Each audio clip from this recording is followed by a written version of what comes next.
6:01. Good morning. I'm Jonathan Schaefer from the Superbook.com sports desk. Men's college basketball tomorrow, Kentucky at number 5, Tennessee, 11 a.m. the tip. 10:30, the beginning of all network coverage here on The Zone. Chris Lofton's jersey will be retired at halftime. Big voice guy just mentioned it. NFL playoffs here on The Zone tomorrow, Seattle to San Francisco. 3:30 will be the kick for that. The LA Chargers at Jacksonville, 7:15 scheduled kickoff. Lamar Jackson out for Sunday's playoff matchup at the Bengals. To the NHL, the Montreal Canadiens defeated the Nashville Predators 4-3. The Preds lost on back-to-back nights after losing Wednesday night at Toronto. And women's hoops, Lady Vols beat Texas A&M 62-50. For all your foundation repair and waterproofing needs, visit USSTN.com. Breaking news at once on your home for the Titans and the Vols. This is 104.5 The Zone.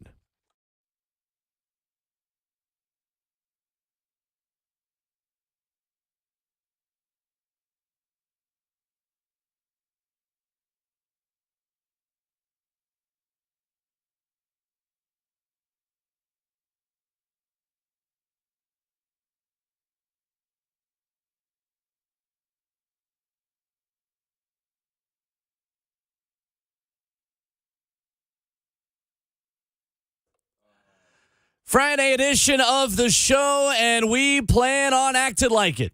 Welcome to Ramon, Kayla, and Will, powered by All Four Seasons Garage Doors right here on 104.5 The Zone with 11-year NFL veteran Ramon Foster, our broadcast veteran from the Pacific Northwest, representing and her it's feeling Seattle like Seahawks. And it feels like it in the studio. Kayla Anderson and the best producer in the world, Jonathan Schaefer, making the show happen. The best producer in the world! My name is Will Bowling. The phone number is 615-737-1045, as it is interview day for a top Titans GM candidate. Super Wildcard Weekend Eve, and tomorrow, Chris Lofton's number 5 hangs in the rafters in Thompson Bowling Arena. Lots to discuss. 4 hours to do it. Good morning, friends. How are we? Man, good. Good morning. How was the quick trip down? What was it? Atlanta. It was good. It was good, man. Traffic both ways. I left at a time that wasn't bad. Of course, going down Mount Eagle, that always has an issue or two, but in general, wasn't bad at all. I escaped Atlanta traffic. And coming back, the rain that we had yesterday, I actually rode through an area that had a tornado watch. Ooh, warning. That's right, because they had the warnings over there. Yeah, I was actually in an area that had a watch. And let me tell you, I was like, eee. But I was behind that one, and all the way through most of the rain, I had to slow down to maybe like 40 miles per hour 1 or 2 times. But in general, I escaped like the crazy rain, so I'll take that. Yeah, I'll take that all day. The last time I went down there, on my maps, took me around the Chattanooga traffic where you go into Georgia and then go back into Tennessee. I've done that. It took me around a little highway, winding road by the river right there for 20 miles. Yeah. To go around all of it. And it probably That's took kinda the cool. same amount of time, but I could at least move at 40 instead of 10. Yeah. Yeah, and you got a little bit sightseeing. Yeah. Yeah. And That trip is tough. Did you come out right where the 75, I guess, Atlanta, Knoxville split was? I think that's where it was. No, not quite that far. Okay. You come out right before you get to Moccasin Bend, the insane asylum that's across the river. Hold up. Wait a minute, Will. Oh, yeah. He says it's so calm. I thought people knew that. One, how do you know this information? You know that Because I ran a Insane cross-country meet there. Get Around it. Around the insane asylum? Yeah. well, that's a tease. It's called Moccasin Bend. Oh wow. The coach, it was the Macaulay Invitational in Chattanooga. It's always there. The Macaulay coach one time told us he was like, "Yeah, this is where our craziest workouts are because they practice there twice a week." Yeah. But no, it is the vibes are interesting there. But no, it's called Moccasin Bend. It's right when you're getting to Chattanooga and you first see the city. There's that big turn that you make with the lake to your or the river to your left. That's it. It's that building right there. Yeah.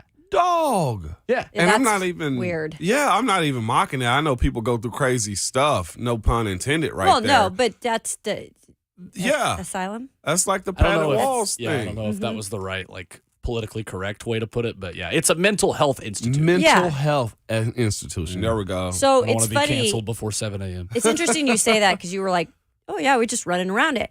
So in Sacramento, where my brother is, and I go there about twice a year to see my nephews, there is Folsom Prison.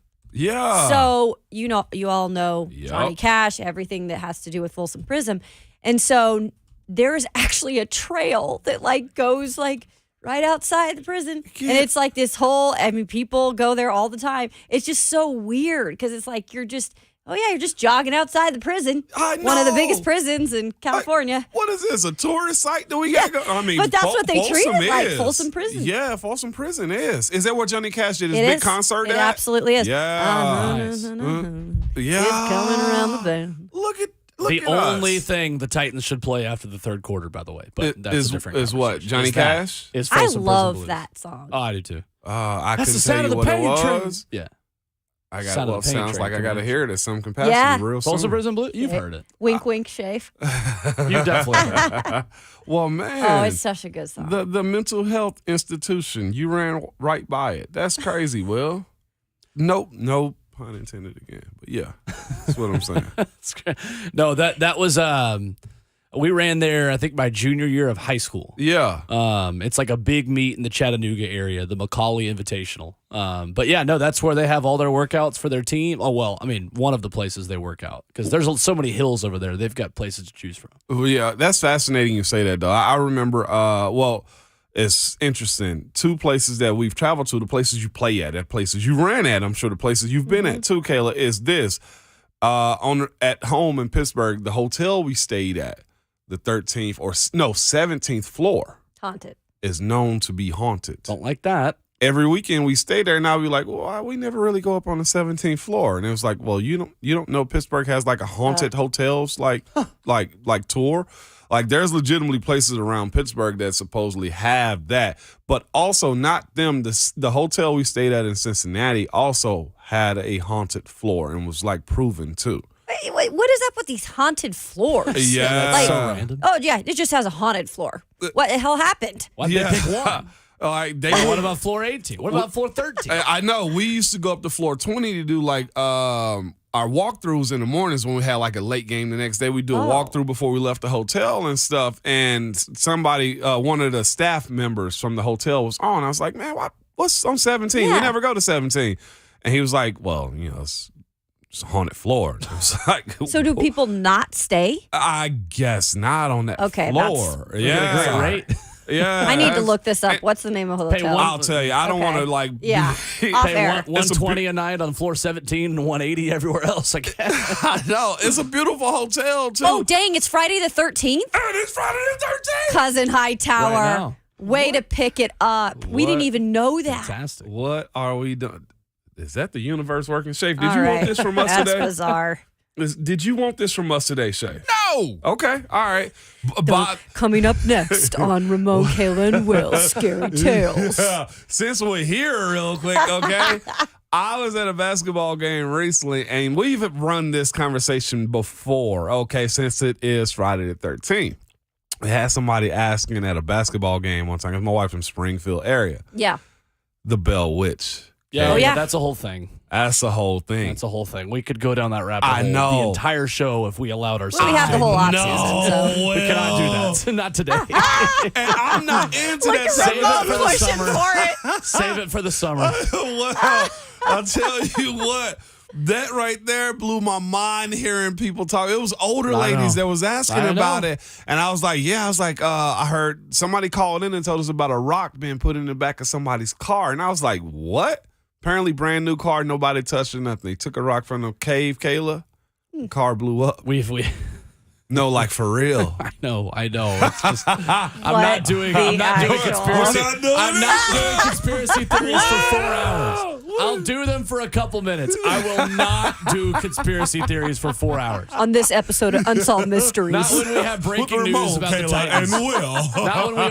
Not when we already have breaking we news. got it this morning, or we're Already. getting breaking news? No, 2 minutes ago. We got breaking news? Yeah, we do. Oh, Run shoot. it then, Let's Will. go. My beat. I'm Ian in the mental. Rappaport. Oh, baby. NFL.com. The Titans will interview Bears assistant general Okay. manager Ian Cunningham for their vacant general manager job today. Boo! Let's talk about the no, never mind.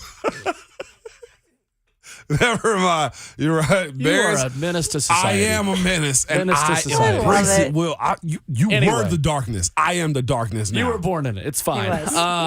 Ian Cunningham, who was originally scheduled to interview with the Titans tomorrow, will now interview with Tennessee today. Per Albert Breer earlier this week, the Titans are scheduled to interview Arizona Cardinals Vice President of Player Personnel Quentin Harris as well tomorrow.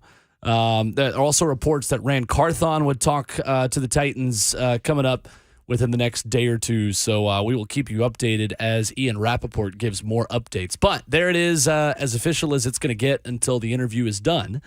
That Bears assistant GM Ian Cunningham, who we've mentioned is one of our favorites, if not our favorite as a show for the job. As a guy who's worked under Ozzie Newsome in Baltimore and Howie Roseman in Philadelphia, will interview with the Titans today. The other news from Ian Rappaport just 2 minutes ago, the Cardinals will interview Titans Director of Player Personnel Monty Ossenfort and Ravens Director of Player Personnel Joe Hortis today. And Ossenfort and Ryan Cowden officially interviewed with the Titans yesterday. Does it matter real quick, too? I know we're up against a break real soon. Does it matter where the new GM prospects come from, meaning organization? Because initially I will say Chicago situation, and I'm thinking to myself, okay, I know he's not the direct guy, but does it matter? Would the lineage? you put Arizona into that too? You know what I I'm don't saying? think that matters Okay. as much just because they weren't making the ultimate decisions. Okay. But you do kind of think about that. Just a little bit, even though dudes are, those guys. That's definitely a conversation to have. According to 49ers general manager John Lynch, Rand Carthon is scheduled to meet with the Titans today. We have not gotten that from anyone else. That is only from John Lynch, talking about his director of player personnel or director of pro personnel meeting with Amy Adams-Trunk and Titans today. So we'll see what other updates we get as the show continues. Nice of NFL media to give us some breaking news this early in the morning. I know. We don't ever get that luxury. Yeah, usually we just get 80 degrees and whatever we planned the night before. Well, we did get the DA news, baby. We did. That's true. Okay, yeah, you're right. Because Ramon got about 2 hours of his DA advocacy. 615-737-1045. Right. Coming up this morning on the show, Ryan Stonehouse. Me and Kayla talking to him yesterday. If you missed that conversation, we've got that queued up for you coming up here in just a couple of minutes. We're going to give you all of our brackets for the entire NFL playoffs and go on the record with our Super Bowl picks as well this morning. We'll start with Ramones coming up in the 7 a.m. hour. Grant Ramey of VolQuest.com will join us at 7:20. We'll talk some Tennessee, Kentucky. Grant, who was at Tennessee when Chris Lofton was at Tennessee, shooting fadeaways over Kevin Durant and other people, will join us at 7:20 this morning. Voice of the Titans, Mike Keith at 8:20, and Fox 17's Jill Jelnick at 9:20. Loaded show. It's Friday, and you know what? We plan on acting like it. Ryan Stonehouse coming up next on Ramon, Kayla, and Will, 104.5 The Zone.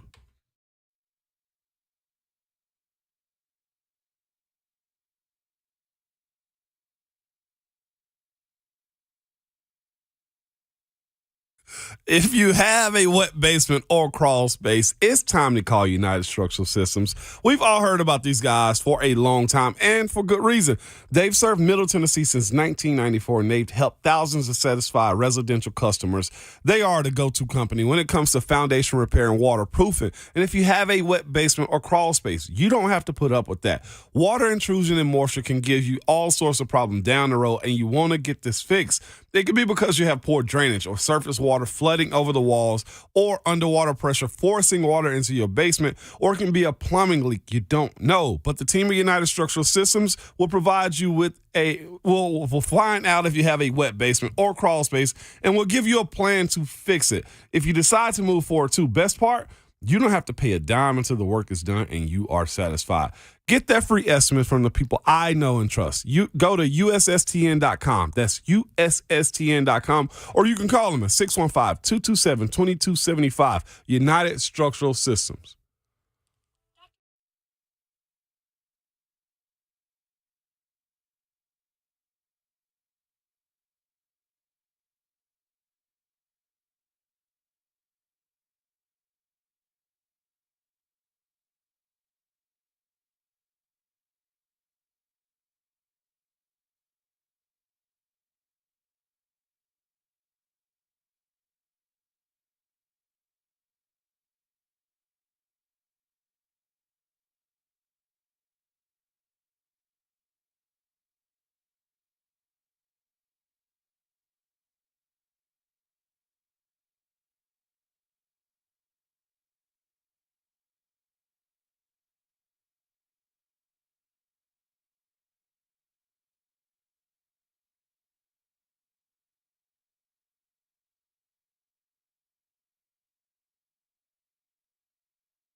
Music's cool for Ramon Foster this morning. I don't know when. On Ramon, Kayla, and Will, powered by All Four Seasons Garage Doors. Drag it on. Let's Come go. on now. I can get with this. On down to San Antone. I can get with this. So good. The only thing you should ever hear at the end of the third quarter in Nissan Stadium, by the way. Ever. Yeah. Just to watch him die. Let's go. This doesn't get you going on a Friday wait morning. a minute. Nothing will. He shot a man Yeah. where? In Reno. Just to do what? See him To die. watch him die. Man, that's cold He blooded. Bad recorded man. this live at Folsom Prison. Oh, in that's front the of all significance of it prisoners. right here. This is one of the biggest Oh. things. I in didn't music. realize he was recording this live. Yeah. As that. Oh wow. Folsom Prison Blues. Yeah, that's who's I cheering mean, him on, or The prisoners. prisoners Yeah, are I out there. remember. I've seen the images from it and everything. I just didn't understand like the whole horoscope of it. That's pretty Yeah. wild. So there's not a Johnny Cash documentary out there recently, is there? It's not a Johnny Cash. when what? is there not a Johnny Cash documentary? Well, no, Oh, I yeah, say that's that definitely. because in the last year we've had Elvis, Yeah. we had Queen, we had Elton John. We need a Johnny Cash. Well, one. Elvis was the movie. We need Spielberg or somebody to get to it. Well, there Oh, is Johnny one. Cash. But you had Walk the Line several years ago. Yeah, that's true. I just feel like we're in a wave. We're in a moment right now where like biopics like and that are speaking coming of out. Elvis, rest in peace. Lisa Marie. Mm-hmm. I mean, unreal. That's pretty wild. The Elvis movie is really good. Is It's it? awesome. Really, really, The really actor, I don't know he is phenomenal. Yeah. I thought he was Elvis during the movie. Literally. I hadn't like- seen it. I got to see that one too. Then. It's really good. Well, Ramon, we had a great conversation with Ryan Stonehouse yesterday. Without you. It was without Oh. you. Hey, now. unfortunately. That's a fact. You weren't here. You know what? You know what? What? Mop, bucket, closet, whatever. Go ahead. I'm ready for all of it. Yeah, you got to get new Okay. content in terms Okay. of being mad at us. But Waterboarding was good. 2022. You've got to step it up this year. Oh, for real? Uh-huh. I'll say less. All right. I didn't know I can go this far with violence. I thought waterboarding You got was like Johnny banned. Cash on It's your speed dial? show. Yeah, shoot a guy just to watch him die is where I'm at right now, okay? Play the song, man. It's a little aggressive. No. Wait, how you going to tell me to get new It's content? 6:25, folks. Okay, yeah, because I can live after all the How's other your things you've morning threatened to going? do. Well, Brent also tried to take out Babs yesterday too, because he was wondering why he had Buffalo on his weather widgets. And Babs was like, well, it's probably because you was watching the weather when they had that big blast of weather up there. And he was like, yeah. And so I came on their show and I said, you guys seen Pulp Fiction? And when Babs told him why he possibly had it, in my mind, I directly said, look at the big brain on Babs. Like on Brad and Pulp Fiction Yeah. or whatever. That's great. And Mayor was like, no. Well, you know, he shot him later. And I was like, Mayor, why are we shooting Babs, man? We don't shoot Babs. Also, spoiler alert. What are we doing? Yeah. Maybe I was just about to watch Pulp Fiction tomorrow. Maybe I wanted to also. First time I watched Pulp Fiction was actually with Dawn Was it? Oh, Yeah, it really? was- and Brent. Yeah. For And what? Slight, coming back from SEC Media Days. Okay, I was like, what? In the Sprinter. In the Sprinter, In the Sprinter man! last summer. Yeah. We turned it on the TV in the Sprinter in summer of 21. I got to go check on my Sprinter real quick. So if we go to Hardly know Mobile, her. what are we going to be watching in the Mercedes van there? Hey, Donnie. I mean, not Donnie. Phil, got to get it done. That's all I'm saying. Yeah. Pressure's on them now. Mobile Senior Bowl coming up here. Probably waiting on the payment is where I need to go put a deposit down.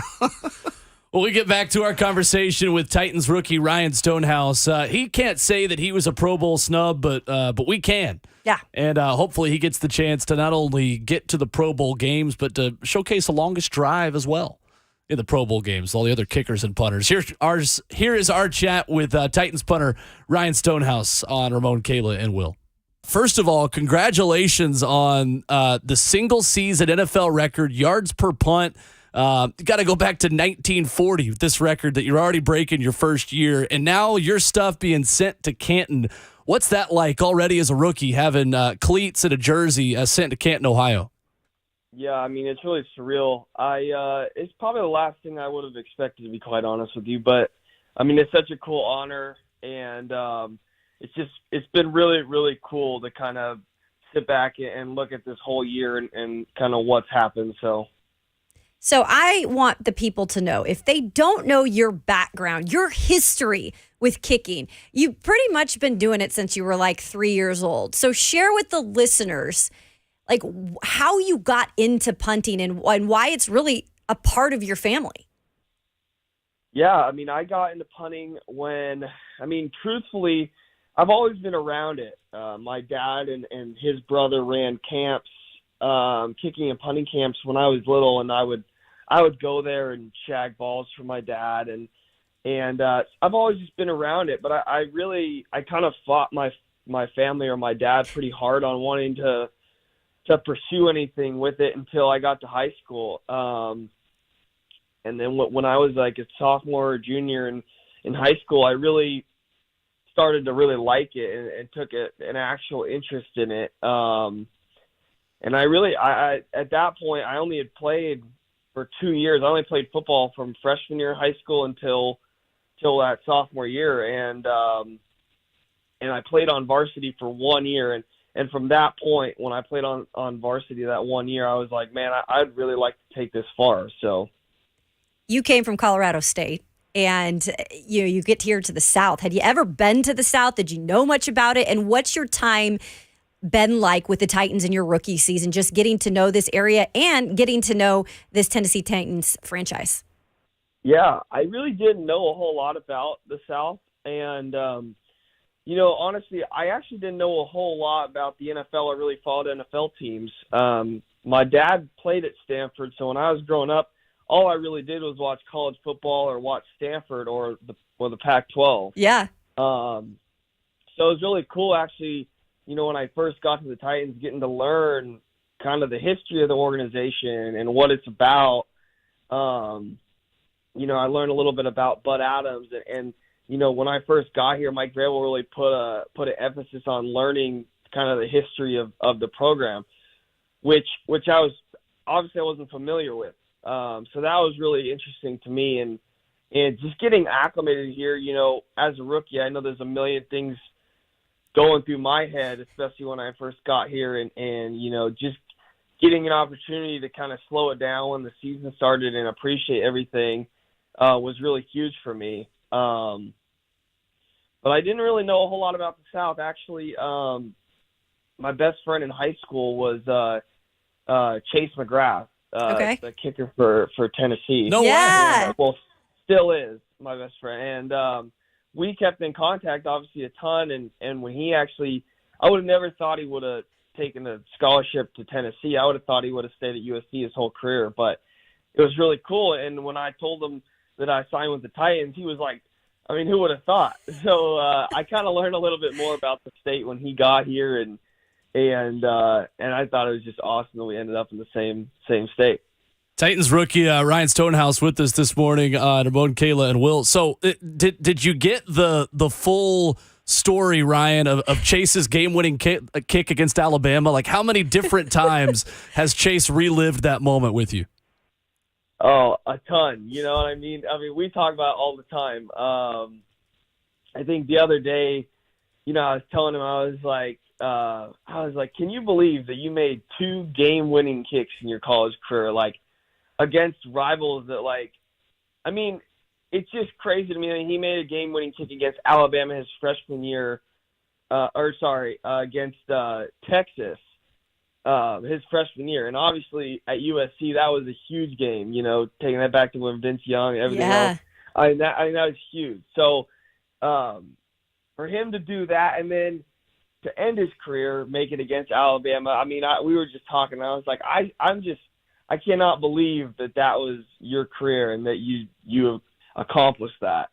But yeah, it was pretty cool to kind of live that with him and experience that with. I mean, it was just awesome to see that. So. Well, and as a Tennessee alumnus, I'm very grateful to your friend Chase McGrath for the kick that he made against Alabama. Ryan, you talk about getting to learn the history of the Titans and getting to learn about this organization. Have you started to grasp just how much Titans fans do love their punters? And I say that because Craig Hendrick, Brett Kern, and you, I mean, most of the time the punter is one of the least liked guys on the team. I think you probably realize by this point, Titans fans appreciate the punters that we've had here in Nashville. Yeah, no, I definitely have. I mean, it's just awesome. I mean, I didn't, when I obviously won the job, one of my main things that I really wanted to accomplish in my rookie year had nothing to do with punting. I wanted to just gain the trust of the people in the Titans organization, support staff, coaches, players and fans. And that's kind of like, I knew that the history here was so deep, and obviously with Brett and Craig Hendricks, like just seeing how their careers and learning about their careers, made me want to be like, I really want to gain the trust of these fans and of my teammates and all this stuff, because, I know it's hard to fill those shoes. When I was coming to Colorado State, they had a guy there, Hayden Hunt, who had won, or who had been a Ray Guy finalist and all this stuff. And when I came in there, I remember the same feeling.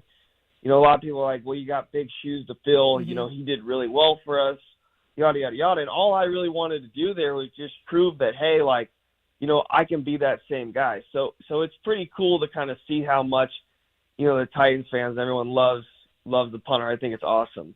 Okay, so two-part question. What are your goals in terms of, next year and things that you need to improve upon? And then in the second part of my question, what's your off-season like? And I've already had this conversation with you. You're a guy who likes to build things. Any building in the future in the off-season? I'd love to. Unfortunately, I do live in an apartment, so Okay, yeah, that's right. It's definitely more difficult to do. But I do want to get into it again. Definitely this last year, my hobbies have been set to the side, which I'd love to revisit this off season, which that would be included in one of them. But yeah, so my off season, I'll answer that one first. I mean, my off season, I don't love taking a long break just because I like just being involved in the training process. I really dig that aspect of football, working on stuff and getting better and seeing the improvement. That's kind of why I fell in love with punting in the first place, just seeing how much I can push myself. I was telling someone the other day that, like, one of the main reasons I fell in love with punting was when I was a sophomore, the pinnacle at the time when I was in high school was like a 45-yard punt. If you could average 45 yards a punt, you were among the top punters no matter what level you were at, high school, college, NFL. And I remember my first time I ever hit that punt, and I remember like thinking, wow, this is sweet. Can I do it again? And so like I felt like a lot that the off season was where I could grow the most. And really my off seasons are, I become pretty much like a hermit. Wow. To be quite honest with you. I was like, love training, and I love that aspect of it. And, last year I trained a lot of my hang time, and some of my goals for the next year are to increase my hang time, even more than I did this off season, increase my net, and hopefully that training of my hang time increased my net. I actually saw that this year. I had never had really good hang time in college. Okay. I was always at the 4.0 mark or a little bit under it. And I always just kind of struggle with that. I could always hit a long ball, but I never could translate the hang time to practice. Well, my senior season, I averaged 4.15, which doesn't sound like a lot, but I think it was among like top 10 guys or top 7 guys in college was what my average hang time was. And I was like, wow, that was huge. So in the off season this last year, I put a ton of emphasis on hang time. And I think I finished the year with a 4.3 average, which is great, but I know that there's so much more out there. But it was nice getting to see that, okay, whatever I did last year worked for an improvement, and hopefully, this year I can improve that. And ultimately, I'd love to have the best net in the NFL. Yeah. And that is my goal. It's always been my goal. And then another goal next year really is to, have as many inside the 20 with as little touchdowns. I mean, I know that sounds cliche, but that's definitely been a goal. I really want to get the touchdown on my inside the 20 punts. Love it. Ryan Stonehouse with us this morning on Ramon, Kayla, and Will. So, Ryan, I know you are one of the alternates for the Pro Bowl, and Tommy Townsend with Kansas City making the Pro Bowl for the AFC. And we, by the way, are carrying the torch that this is we won't make you say it. We'll say it, that it was a snub, that you should have gotten the nod in the AFC. But are you turning into a Chiefs fan now to hope that Tommy's in the Super Bowl? That way you might get the call to go to these first Pro Bowl games? Absolutely. Obviously, that would be awesome to be able to go. What Tommy did this year is awesome. Tommy had a fantastic year and taking nothing away from his season. So, but I would love the opportunity to go. I think that would be a really, really cool experience. And to be able to share that with Morgan would be even the cherry on top. Absolutely. So, Ryan, all these new games, and I know the kickers are often the best golfers on every NFL team, kickers and punters specifically. I know Brett was really big into that and a huge, huge golfer. He would play our station golf tournament past years. But would you be a candidate to be in this longest drive competition they have in the Pro Bowl games? Like, are you one of the many kickers and punters that is proud of their golf game too? So, the touch on the long drive. I mean, I was reading it until I got to the part where they said you had to keep it in bounds. Oh, nice. And then I realized, okay, maybe I shouldn't pencil the name in there. But yeah, I mean, I haven't golfed with Brett. Hopefully soon. But I can tell you this: me and Brett's golf game would be on opposite stratospheres. Okay. For how we play. I have dabbled in golf. That's a kind way to say that. I've dabbled in it. But yeah, I'm not an avid golfer, I wouldn't say. But I can hit the ball far. I like I said, I don't know how well I can keep it between the trees. You need to maybe work on an extra bar there in the Titans facility the offseason, cabinetry. Yeah. Right? That's what I'm going to have to, Yep. No doubt about it. I love it. Ryan Stonehouse, our guest this morning on Remote, Kayla and Will. Ryan, on the way out, man, I know there are so many cool stadiums that you've seen in college that people in this area of the country probably aren't as familiar with being at Colorado State. But I know Rhett Bryan, executive producer of Titans Radio here, has chatted with you at times in the locker room about Lambeau Field and the way different winds are and kind of different stadiums and everything like that. What is maybe the coolest college stadium, coolest NFL stadium that you've been able to kick in so far? Yeah, okay. We'll start with NFL because that's pretty fresh. Okay. Personally, the atmosphere at the Chiefs Stadium was unreal. I would say Lambeau and Arrowhead were pretty tied in terms of just like experience. I think Lambeau for the history, getting to walk down the hallways and that was really cool. Just to kind of experience the same locker room, that greats have been in, for years. And then the atmosphere at Arrowhead. I mean, I couldn't, there's nothing comparable to that. Well, how about Lumen Field? You haven't kicked there yet. So you just slow your roll there up in my neck of the woods. That's true. That I've heard is a totally different ball game. And in college, I mean, shoot. One of the coolest places I actually played, and I tell Caleb Shudak this all the time, was Iowa.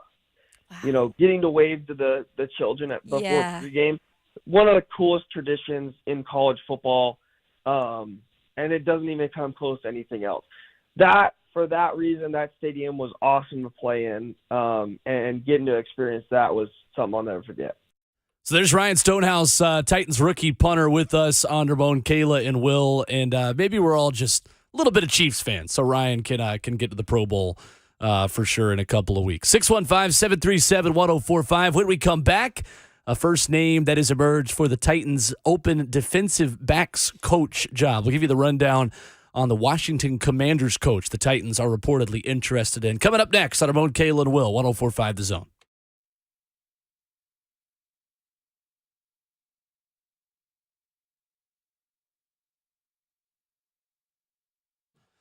Whether it's ice or a winter storm, the last thing any of us want is to lose power in our homes. What's going on? It's Will Bowling here from my friends at Lee Company. Have you considered what would happen if your home had no power right now?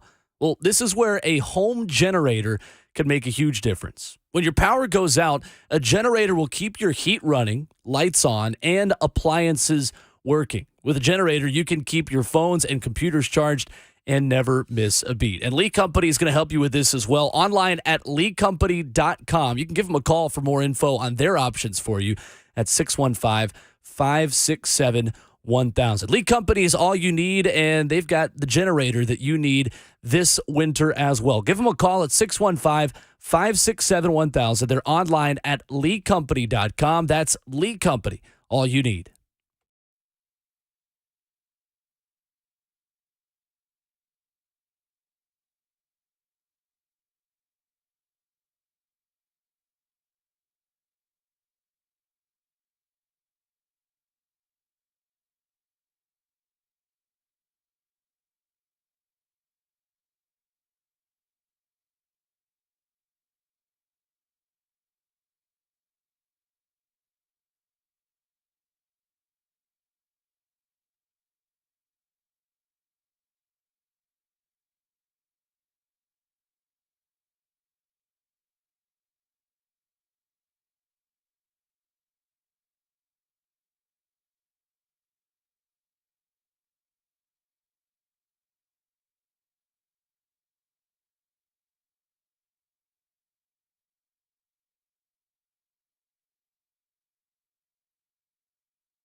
1045 The Zone is going on the road to Radio Row in Phoenix, Arizona. Thanks to Ferguson, tuning each day as we broadcast live from Radio Row with tons of very special guests and hear exclusive interviews that you won't get anywhere else. Super Bowl 57 Radio Row coverage brought to you by Ferguson HVAC. Quality products, exceptional service. For more info, visit 1045thezone.com/events today. Titans in the middle of searches for a general manager, an offensive coordinator, defensive backs coach also in there. It's Ramon, Kayla, and Will, powered by All Four Seasons Garage Doors. The Titans have requested to speak with Commanders defensive backs coach Chris Harris for a position on the defensive staff. This was tweeted by Jeremy Fowler of ESPN, friend of the show, yesterday. Said could be a defensive backs / pass game coordinator type role. And Harris also will reportedly get looks to be a defensive coordinator around the NFL. Ascending 40-year-old coach that played 8 seasons in the league from 2005 to 2012. He was also a candidate, guys, for the Colts defensive coordinator job last offseason before they hired Gus Bradley. The Commanders this season were good on defense, and they were specifically good in the secondary. Yeah. They allowed the league's 4th fewest passing yards this season. Yeah. It says a lot, especially when you're looking at what's about to happen in this division sometime soon. As far as Trevor goes, breaking that down, but also the other teams you got to see. The Titans, for the most part, are going to be either the 1 or 2 coming out of the AFC South, and in that you're going to see the better teams across the league, and it's a pass-first league in general. Sure. Hearing him being defensive pass coordinator is essentially him breaking down coverages, what the defense is going to do against opposing offenses, and him being in charge of having that role of actually doing it. It's the same thing you see with other coaches, too. Hey, we got a run game coordinator. Well, the run game's not working. We're going to get this guy up out of here. So it really delegates who's or what they're looking for in this job title moving forward. Yeah, you hit the nail on the head when you look at the AFC South and the immediate future of the AFC South. It's going to be young, talented quarterbacks. Yeah. Right now, the Titans are the only team where you don't really know what that is going to be like, at least next year, if you bring back Ryan Tannehill. So you have to at least kind of boost yourself up on the defensive end, the backside of the defensive end. And that's the weakness from this past year. Now, yes, injuries were involved, but I just don't know if Anthony Midget was the right guy in terms of kind of molding these younger players, improving them throughout the season. I just don't think you saw as much as you needed to. Therefore, he was let go. Yeah. And now you look at a guy who's 40 years old, so still pretty young, very relatable. Chris Harris also was interviewed for positions last year. So he's clearly a guy who is sought out. And like he had mentioned, the secondary for the Washington Commanders has been pretty good. He's developed players, though. And if you're looking at the Titans' future, these are going to be young defensive backs. And so it's really important to have a guy in there that's really going to help mold these kids. And he seems like a great fit. Played, obviously, in the year for 8 seasons in the league? Yeah, 2005 to 2012. He went, let's see, where did he play at? Kansas. Kansas. Well, that's a rarity. Interesting, right? Yeah, that's a rarity. from He was there the Tulsa. last time they were really good. I know, for real. Yeah. Yeah, For real. Straight up. But I think at some point, too, we may have to get to this point. It's worth looking at these new candidates as to why the old coaches were let go, too. O-line coach, and also looking at Coach Midget. And, of course, Todd Downing's situation is always going to be up for discussion as to why. But it also gives you, I guess, a look into the future to see what Vrabel is actually looking for now. I think that's a good conversation to have sometime soon, y'all. Because everybody loved Kerry Combs. But remember the veteran kind of presence in that DB rooms those couple of years. That was Logan Ryan. That was who else was there? That was Logan. As far as Malcolm Butler. Malcolm Butler. Yeah, Yeah. Malcolm. So Jack Robert Jenkins. So there were a lot of older guys. So maybe that's why the Kerry Combs thing worked there. Kenny Vaccaro, too. Kenny Vaccaro. Thank you. Vaccaro. I knew there was Yeah. another prime veteran guy. Yep. But this is clearly had changed here in the past couple of years under Midget. So 615-737-1045, our number as we begin hour 2 coming up next. Ramon Foster's bracket for a Super Bowl winner to be crowned in a month's time in Phoenix. The games this weekend in Super Wildcard Weekend. plus further confirmation that the Titans will interview 2 candidates for their open general manager job today. We'll tell you who those guys are, who the Titans will be talking to this afternoon as we begin hour 2. Next on Ramon, Kayla, and Will, 104.5 The Zone.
It is 7:01 from the Superbook.com sports desk. I'm Jonathan Schaefer. Coming up tomorrow, men's college basketball, Kentucky at number 5, Tennessee, 11 a.m. The tip for that. Vol Network coverage here on The Zone.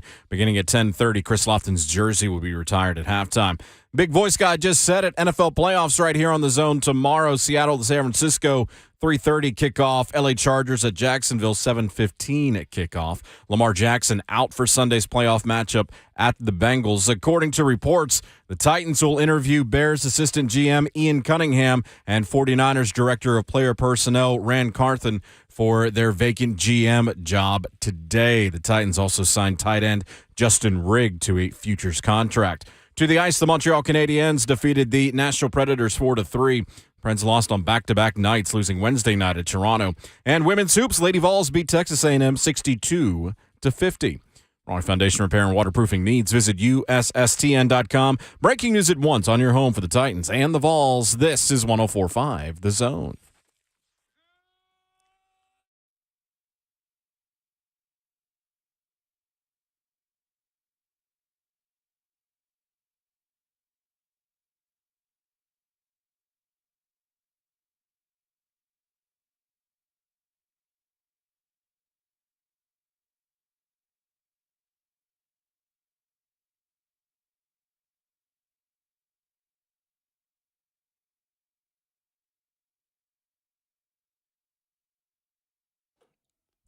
Everybody. And the show goes on into hour number 2 this morning. Ramon, Kayla, and Will is powered by All Four Seasons Garage Doors. 2 candidates interviewing for the Tennessee Titans open general manager position today.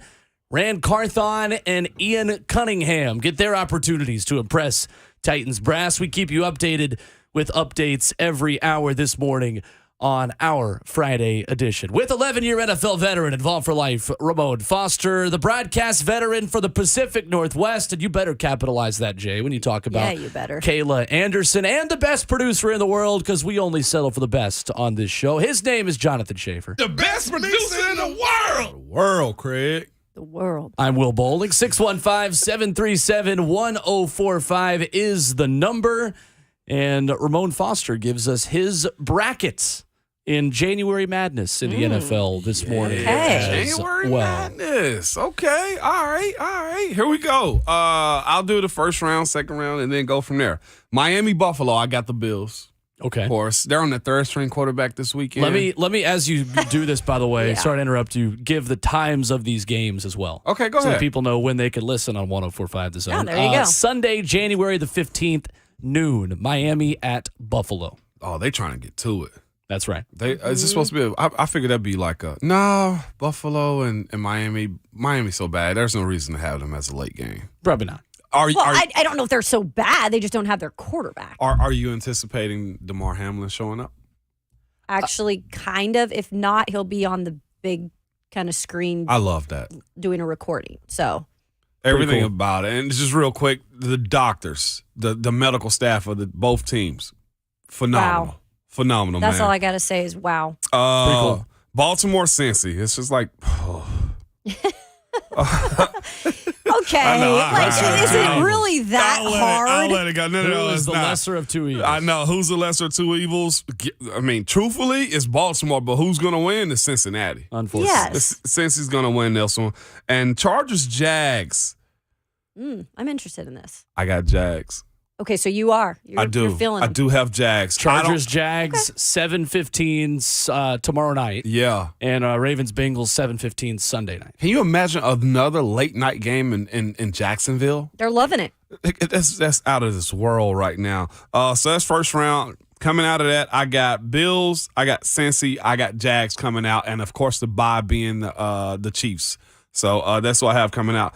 Seahawks and 49ers. Sorry, Kayla, I got the Niners. Oh, it's all right. I mean, it is what it is. I'm Yeah. impressed the Seahawks are in the playoffs. Let's be honest about that. Yeah, 100%. What time is that game, Will? That one is going to be at 3:30 tomorrow. That is the 3:30. first game to begin Super Wildcard Weekend. We Yeah, get let's 2 go. tomorrow and 3 on Sunday. And then one on Monday. And 1 on Monday. There we go, young sir.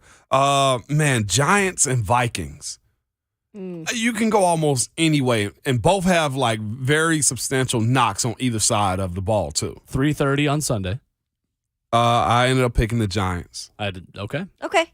I picked the Giants to come up out of there, and of course, Cowboys Bucks Monday Night Football. I think that's going to be fun.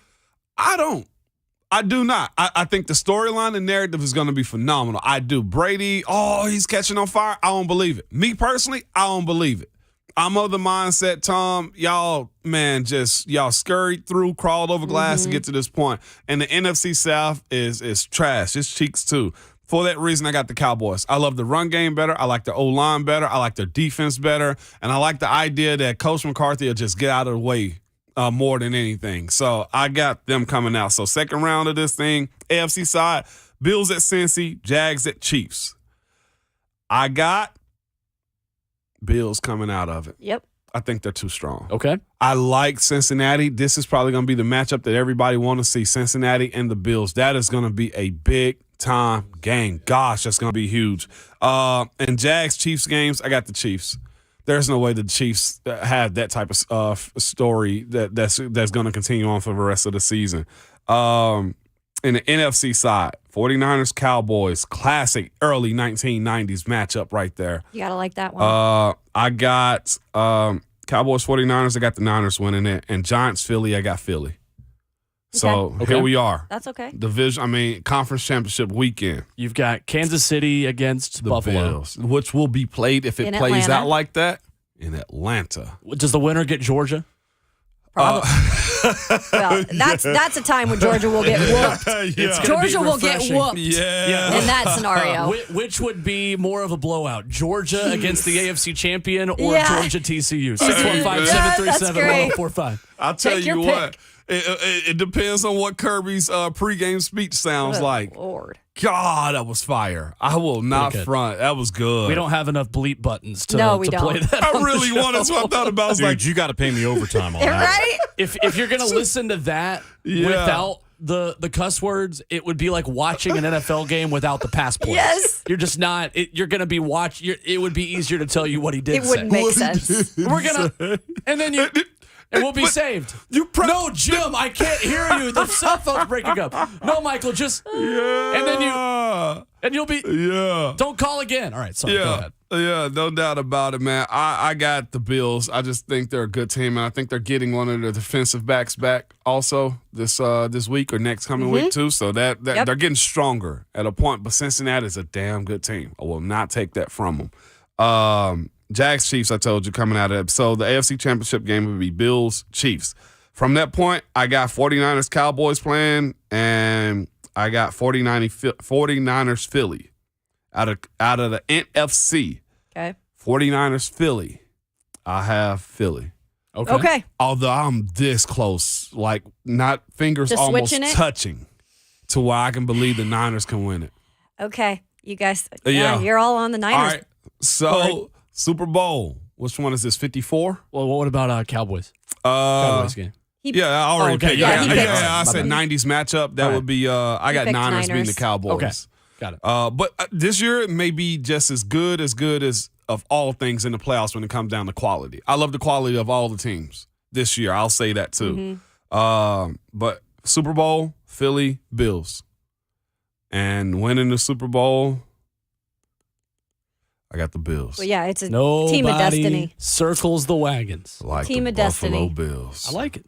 All I right. got Bills winning. Bills, Philly, that ticket is going to be high. As a former player that I can't had imagine. Super Bowl tickets, I would have bought these and allegedly looked to sell them for a very high price because that's what dictates the price Yep. of Super Bowl ticket secondary market. A team like the Patriots a while back, and they were going year after year after year, the price of the ticket was actually lower. But if you have a team like the Bills that make it, or you have a team like Cincinnati that makes it, oh my gosh, people are going to crawl over glass to get a ticket to that type of history for those organizations. You can sell like a decent Super Bowl ticket you get for $800 for like $5,000 a pop.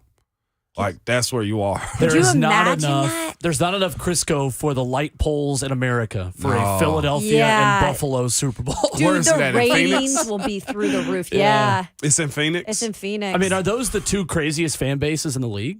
Philly. They probably are close to Cleveland's it, right? probably up there. Cleveland's up there for sure. Cowboys is obnoxious. And not biggest or best, just craziest. Yo. Craziest?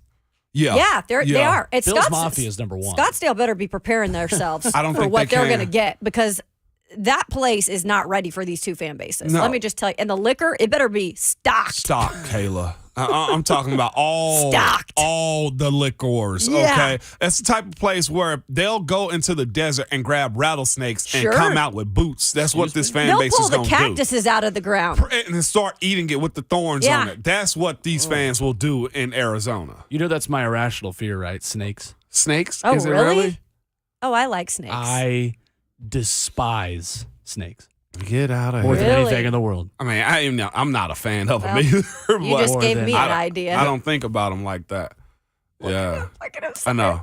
We had a plastic snake growing up as a kid that would pop up every now and then that my parents would like put Raiders in too, random yeah. places. His name was Herman. Oh. Herman would show up Snake. under your pillow every now and then, and it would Now jump you wonder awake why a little you bit. don't torture? like snakes. Wow. You'd find him in like your Christmas stocking. Like, what is Herman doing? So funny. The headline this morning for the Titans, Adam Schefter clarifying something we thought we knew this morning, and we get official confirmation now that 49ers Director of Player Personnel Rand Carthon will interview for the Titans general manager job today. Of course, tomorrow the 49ers host the Seattle Seahawks in the opening wild card matchup. So busy weekend for him. Adam Peters, of course, at San Francisco, reportedly declining the Titans interview request for their opening in at general manager. And then Ian Rappaport earlier this morning also reporting that Bears assistant GM Ian Cunningham will also interview for the vacant general manager job today. Previously, we'd only heard that 49ers GM John Lynch in an interview in California saying that Carthon would interview today. Now we get confirmation from Adam Schefter. Coming up next, though, we shift the conversation to the Tennessee basketball Volunteers with our friend Grant Ramey of VolQuest.com. It's the perfect day to honor Chris Lofton and his number 5 is raised to the rafters in Thompson Bowling Arena. The 5th-ranked Vols host Kentucky. We'll get his thoughts on the matchup and on Chris Lofton's retirement ceremony as well. On the other side with Grant Ramey on 104.5 The Zone.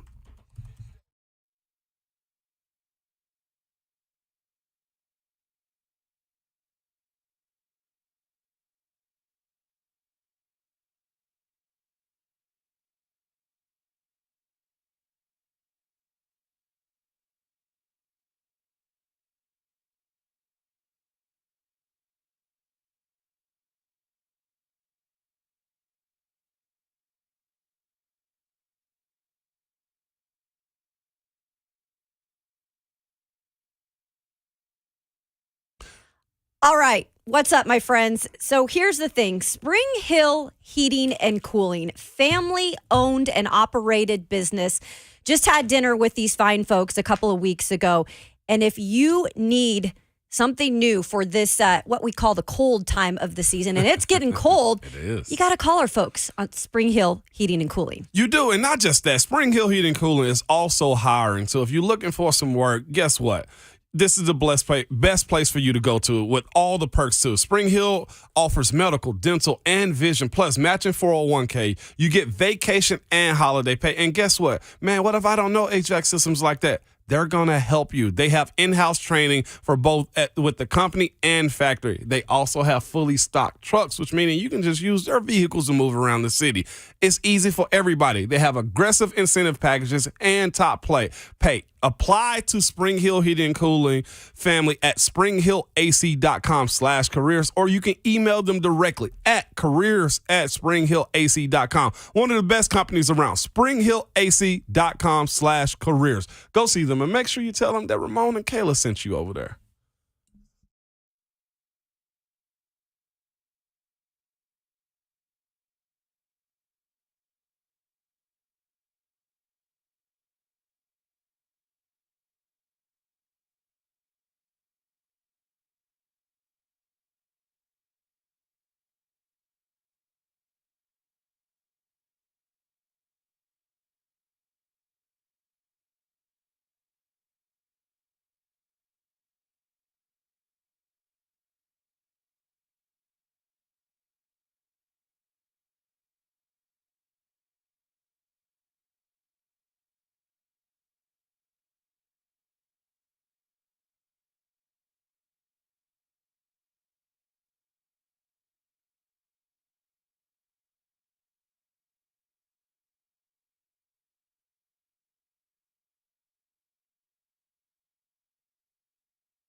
Oh, yes. You know what that music means. Tennessee Vols basketball playing the Kentucky Wildcats tomorrow in Thompson Bowling Arena. Chris Lofton retirement day. Going to be a good one. Up on Rocky Top, it is Ramon, Kayla, and Will, powered by All Four Seasons Garage Doors right here on 104.5 The Zone. With Ramon Foster and Kayla Anderson, I am Will Bowling. As we go to the Mark Spain Real Estate Hotline, and we are pleased to be joined by our friend Grant Ramey of VolQuest this morning. What's going on, Grant? Good morning. Good morning. How's everybody doing? We're great, man. And with Eric Berry going in the College Football Hall of Fame and Chris Lofton's jersey being retired, can you smell Gibbs Hall? Like, do you have the feeling of Reese a little bit? Does it feel like 2007 in Knoxville, Tennessee this week? It doesn't feel like 2007 because in 2007 I was a student at Tennessee, and I can tell you 15 years later, I do not feel at all like a student at Tennessee personally. Those days are gone by. But, yeah, it does have a little bit of a throwback to back in my day, if you will. Grant, what have you been doing in the meantime for you to feel like this in 15 years, dog? What we got going on? Well, the problem is I had 2 children. That was a big mistake. I was actually just texting a buddy the other day about our college days, and I was thinking, man, like, what did we do with all our free time? Like, that seems like a lifetime ago. So, no, I don't know. I say the same stuff, and I'll be like, man, if I could go back, I'd probably just crush it so much harder in life in college if I knew what I knew now. So you ain't wrong. I give you that. I think, Grant, by the way, around 2007 was around the time where a young Will Bowling was joining your fantasy baseball league with my brother. I think that was around the time that, like, I met you for the first time, honestly. And it's been downhill ever since. All right. I set you up for that one. All right. Well, Grant, we'll get into this matchup with Kentucky, but, it is the perfect day to honor Chris Lofton, and, kind of cool. Tennessee ends up 5th in the AP poll going into the weekend where they raised number 5 in the rafters in Thompson Bowling Arena. Just how crazy of an atmosphere are you expecting for this one? Because when you think about a noon tip-off, you think about maybe a sleepy crowd, but that's not going to happen with Kentucky, and it's definitely not going to happen the day that Chris Lofton gets honored. No, I was thinking that the other day. I was thinking it would be better if it's a 7 o'clock game or a 9 o'clock game on a Saturday. Give fans all day to have fun with it. But an early start, it's not ideal. But it's Thompson Bowling Arena. It's Kentucky. It's Chris Lofton, a Kentucky kid who was overlooked by his home state school, who Tennessee found late in the process, and for him to finally get that number 5 retired, for Tennessee to be number 5 in the polls, for Tennessee to have 5 wins under Rick Barnes at home over Kentucky. I mean, there's a lot of 5s going on here. So it should be a special atmosphere. It always is for big games at Thompson Bowling Arena. Tennessee fans, there were a lot of sellouts last year. I think they've won 20-something in a row at home. I don't know what the updated number is right now. 25 in a row, so it should be a very special atmosphere. Grant, is this just like the natural progress of the pendulum swinging in the SEC as far as sports? Tennessee's in a good spot right now. What's actually contributed to this more than anything in basketball, football, baseball, secondary sports? It's been really good as of late. It is really good. Tennessee pointed out on Twitter, I guess it was last week, that they have 6 active head coaches that have led their Tennessee teams to a number 1 ranking at some point in their time. Like, that's insane, with Heupel joining that class in November. So, and Rick Barnes, obviously, he's had a lot of success. But I don't know, the SEC basketball specifically, I wrote about this today. Tennessee lost, if you remember, last January, 107-79 at Rupp. They got killed by Kentucky. Kentucky could not miss a shot that game. I think they scored like 52 in the first half and 55 in the second half. It was crazy. And since then, Tennessee's played 20 SEC games, and they've won 19 of them. The only loss was that Arkansas game in Fayetteville last year. So to go on that kind of run after having that kind of performance at Kentucky, it's pretty insane to me. It is, and that's where I was going now. Of course, we know Cal has all the talent. He gets them. It don't matter. He got a class even for next year, man.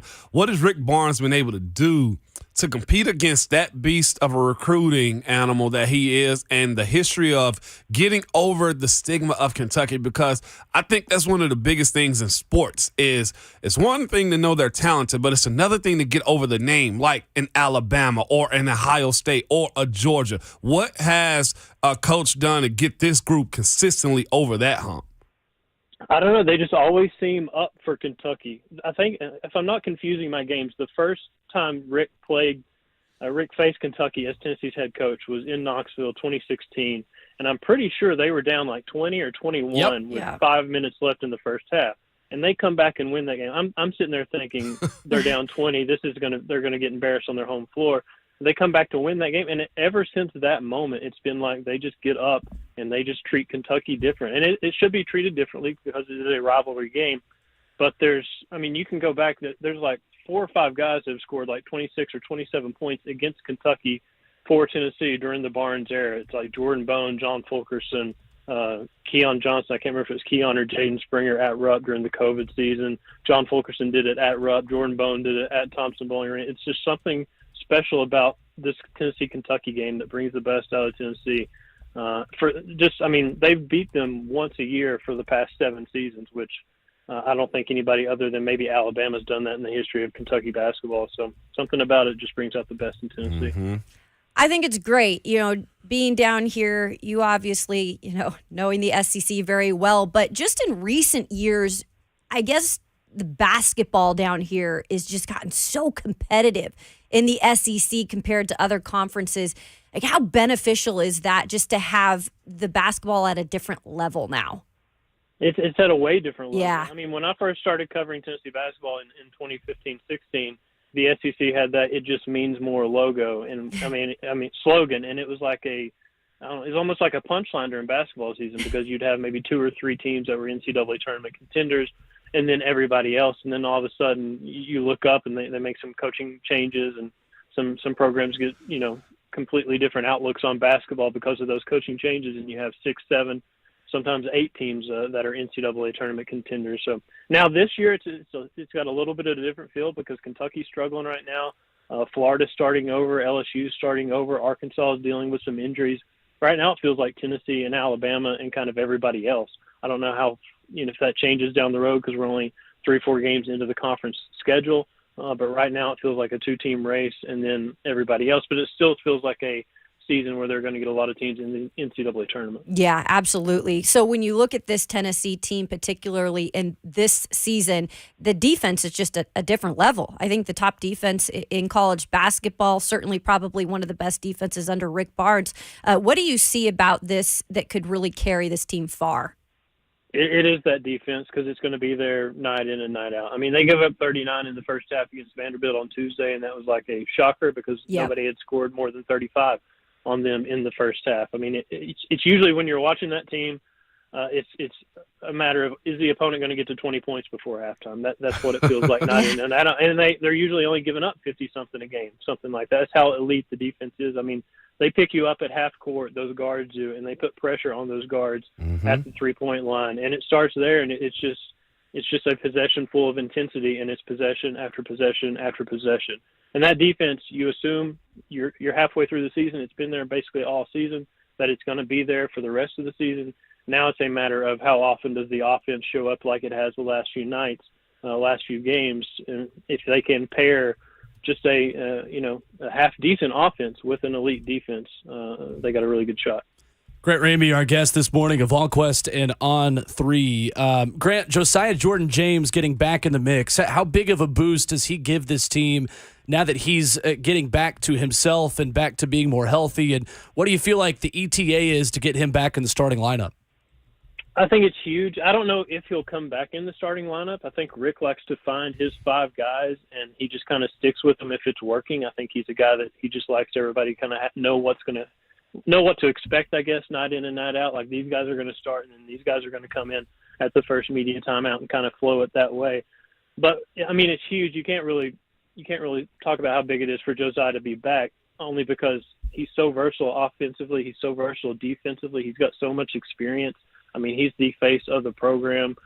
He's the guy. His energy, his everything about him is what fuels this Tennessee basketball team.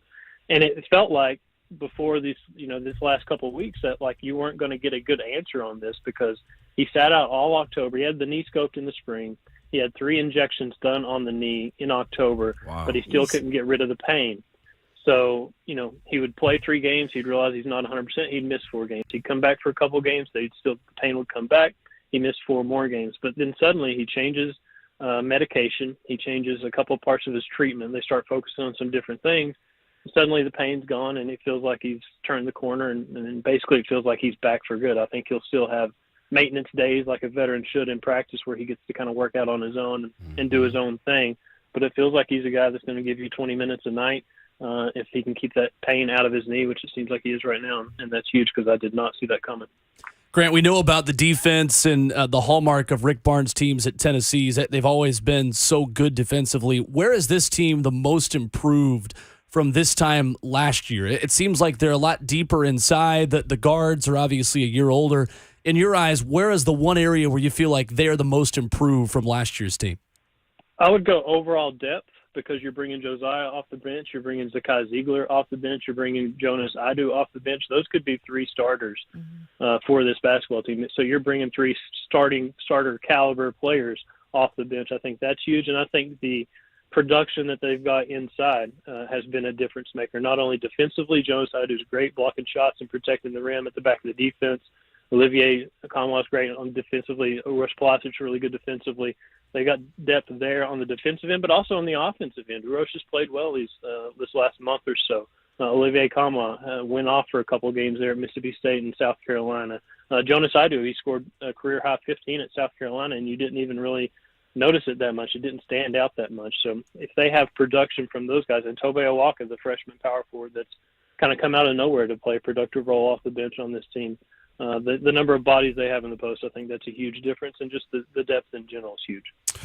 Can you speak on just, the path that Chris Lofton took to get there? Not wanted by, his in-state teams, and to have his number go up in the rafters against the juggernaut of Kentucky, man. Just, I think in recruiting and like picking a school or just having to develop a little bit, too many kids don't see this story enough as far as Chris Lofton being the guy that said, okay, well, watch me do work all of my college career. No, and Will's going to know how much it pains me to say this, but Mike Wilson has a great story in the New Sentinel today. I was reading it this morning where he's talking about, he traces the path of how Chris Lofton got to Tennessee. It was the Buzz Peterson era, and it was basically secondhand recruiting. Like, are you going to go get this guy? Why is nobody really after this guy? Kentucky wasn't after him. They didn't have a scholarship for him. Louisville wasn't really after him that hard. I think Mike wrote that there was an offer there, but the offer was gone at some point. He talked about him visiting Valparaiso. I mean, he was getting mid-major offers and visits and stuff like that. And for Tennessee to find him that late in the process, and my main takeaway from reading that is I don't think that happens these days because of the transfer portal. Like, Tennessee had a spot open because a guy transferred. They didn't want to go get another transfer. This is what Mike wrote, because that guy would have to sit out. Well, now you don't have to sit out. You can just come straight in. But from Chris going from under-recruited to a mid-major offer, stuff like that, to a consensus All-American, to a guy that set three-point records and, is really high on Tennessee's all-time scoring list, to a guy that's getting his number retired, sent to the Raptors at Thompson Bowling Arena. I mean, and for it to all that happen for a Kentucky kid who was overlooked by his home state school, and here he is having his jersey retired with Kentucky in town after he did so much stuff against Kentucky during his career at Tennessee. It's a really special story, one that doesn't happen very often. Excuse me. And anybody you're expecting to see in the building as far as past players to kind of celebrate CeeLo too? I don't know names, but I would assume there's going to be a bunch. I think Tennessee, the reason it took so long for Tennessee to do this, obviously Chris's career has been over at Tennessee for a long time now, but they wanted his overseas career to be done so he could be a guy that gets here and can enjoy this weekend and, have this whole weekend to celebrate him, his career, everybody around him. I'd assume there's going to be a lot of former Tennessee players in here because he means so much. This is what Rick said before practice yesterday. He means so much to so many different eras of Tennessee basketball. He's such an elite representative of the Tennessee basketball program on the court, off the court, what he means. I would assume there's going to be a lot of people there ready to celebrate him. Grant, also real quick, as I'm just taking over this interview real quick, in recruiting, we saw a little bit of a splash, man. What was your reaction to what Florida got going on in the bankrupt check of the NIL, allegedly? I think it's the new world we're living in. Where it's like I think everybody's learning about this process on the fly. That's players, that's coaches, that's schools, that's collectives, that's whatever. It feels like everybody is going through this the first time together, trying to figure this out. And I don't know all the details of what happened. Everybody's talking about, rumors about what happened. You better be able to deliver what you've promised. If that's the case, that hasn't happened, and that's going to be a mess. I don't know what's going on there. If the kid's asked out of his national letter of intent, I don't know what's going on, but it's just crazy, and it just feels like in a nutshell, kind of the new world. We're all trying to figure it out at the same time. That's crazy, man. Can you, just for reference too, Florida highest, their GM of the recruiting class was signed his national letter of intent, went to his all-star game in Florida, was supposed to report to them right after the game and did not show up because there was something in the NIL deal allegedly that they couldn't finish paying for, or there was a disagreement. So he's not going to Florida, for the people that know or didn't know about that story. Pretty wild. Yeah. Well, Grant Ramey has been our guest this morning on Ramon, Kayla, and Will talking Tennessee basketball. Grant, appreciate the time as always, and I'll look for that blue moon tonight that's out after the Mike Wilson shout out. Yeah. Can you all actually go back and redact everything? Yeah, can we cut that? Okay. I don't think the dump button doesn't go back. Oh, I already texted him. Don't worry. Can we save your interview and give to your kids too? Yeah, please. Actually, they need to be humble. Humbled. Yeah. Thanks, man. Appreciate it. Yeah. All right, there's Grant Ramey with us this morning on the Marks Fane Real Estate Hotline. We'll get into the preview of Tennessee, Kentucky coming up for tomorrow morning at Thompson Bowling Arena. Take a look at the history for Rick Barnes against John Calipari in Knoxville because, guys, I went 4 for 4 against Kentucky at home in Knoxville when I was a student. God, must be nice. And that is the bragging camp that I will sign up for. Nice, I'll pitch that tent with fanfare anytime I can. Next, Ramon, Kayla, and Will, 104.5 The Zone. Oh.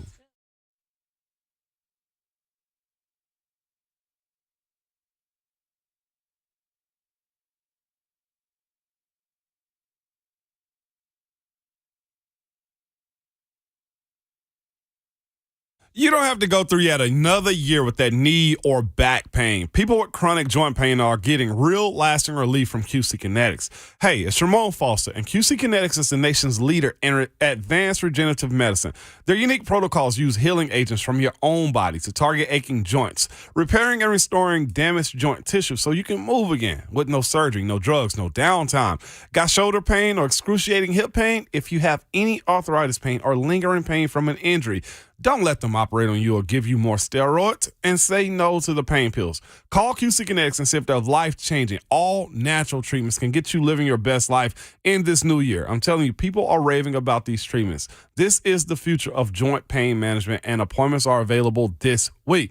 Make 2023 the year you say goodbye to joint pain. QC Kinetics, locations in Nashville, Clarksville, and Murfreesboro. And you can reach out to them at 615-249-4024. Again, the number is 615-249-4024.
Join 104.5 The Zone as 3HL broadcasts live from Belmont University coming up on Tuesday. Come by between 3 and 6 to register to win some great prizes.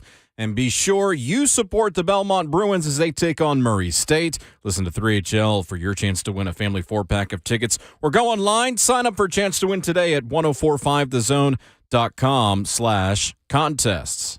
Tennessee and Kentucky tomorrow in Thompson Bowling Arena. Always big when the Wildcats come to town, but it's not really everyone's Super Bowl anymore. It's more like week 3.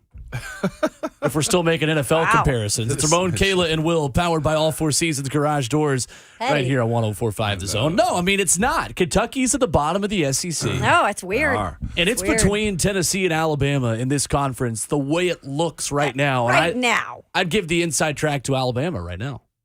Really? I would.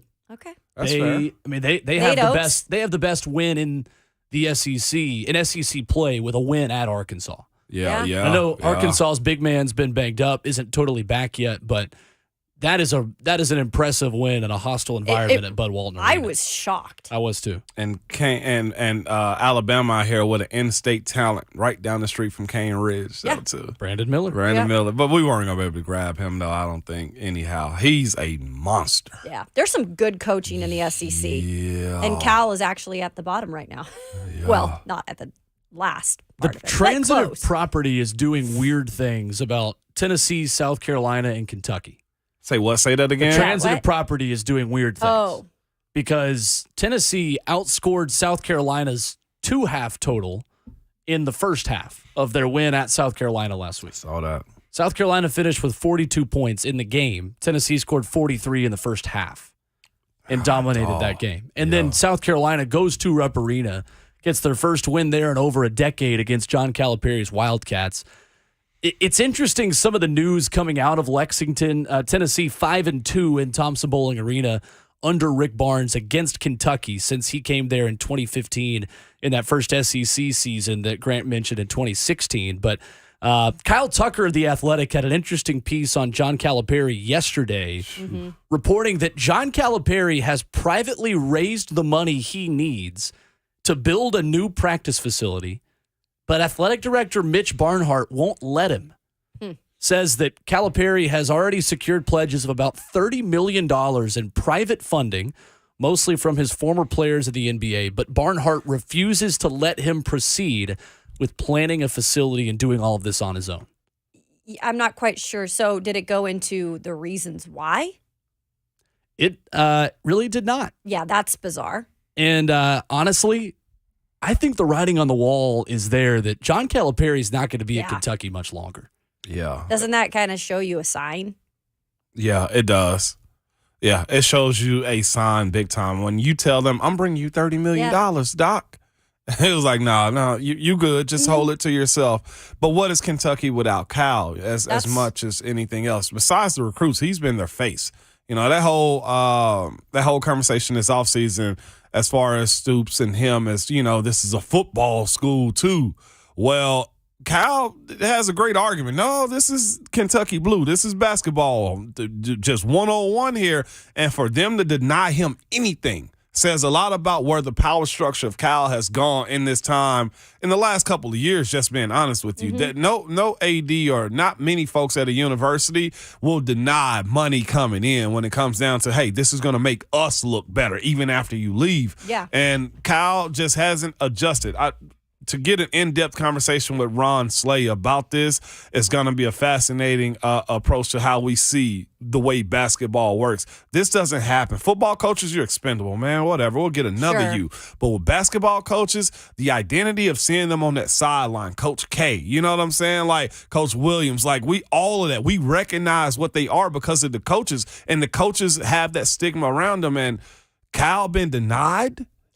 That's not okay. Well, the word that stuck out to me that you said was power. And you're right. And when you look at college basketball, we do see some of these coaches that stick around in these programs for a very long time. I mean, I'll compare it to Mark Few up at Gonzaga. He's had offers everywhere around the country. He's staying in little old Spokane, Washington, and coaching little old Gonzaga. They're not little O anymore, but they're in a smaller conference.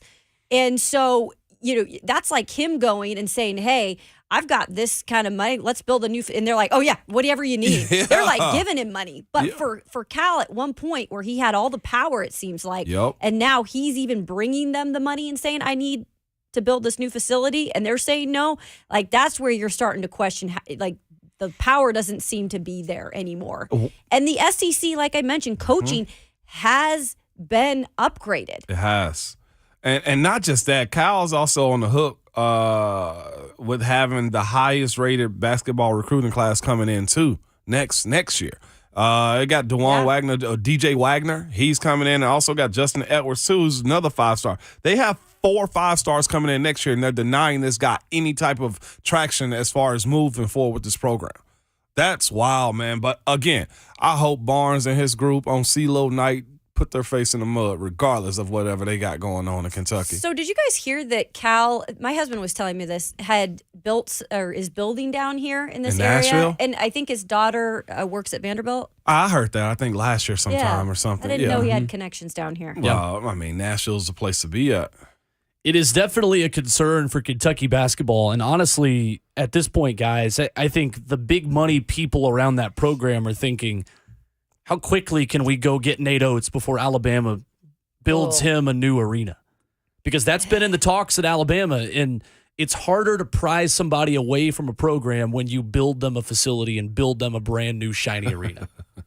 Because he's going to be the name in college basketball for any big time opening. He'll be the name at Texas. Yeah. Now that they've got an opening. And John Calipari, the other name at Texas that's already been mentioned, it goes back to this power struggle, it seems, between Mitch Barnhart and John Calipari, and who gets to take credit for building what has been built there in that athletic department, and specifically in basketball.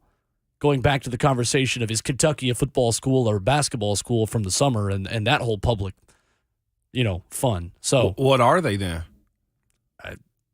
I don't know. They'll always be a basketball school, but they make more money playing football like everybody else in sports. So, well, you mentioned Nate Oates, like trying to go possibly get Nate Oates, but Nate Oates is winning at Alabama, big time. And the more he wins, the more they're going to give him what he wants. And why does he want to go up to Kentucky and be in a pissing match with the AD there? Yeah, it's not like he got into discrepancies with Saban in Alabama. They don't have any issues. They're both winning. Well, but you're going to get more resources at Kentucky than you are at Alabama for basketball. Okay, yes, but I feel like if you just keep winning at Alabama, it's Alabama. I know, first and foremost, it's football.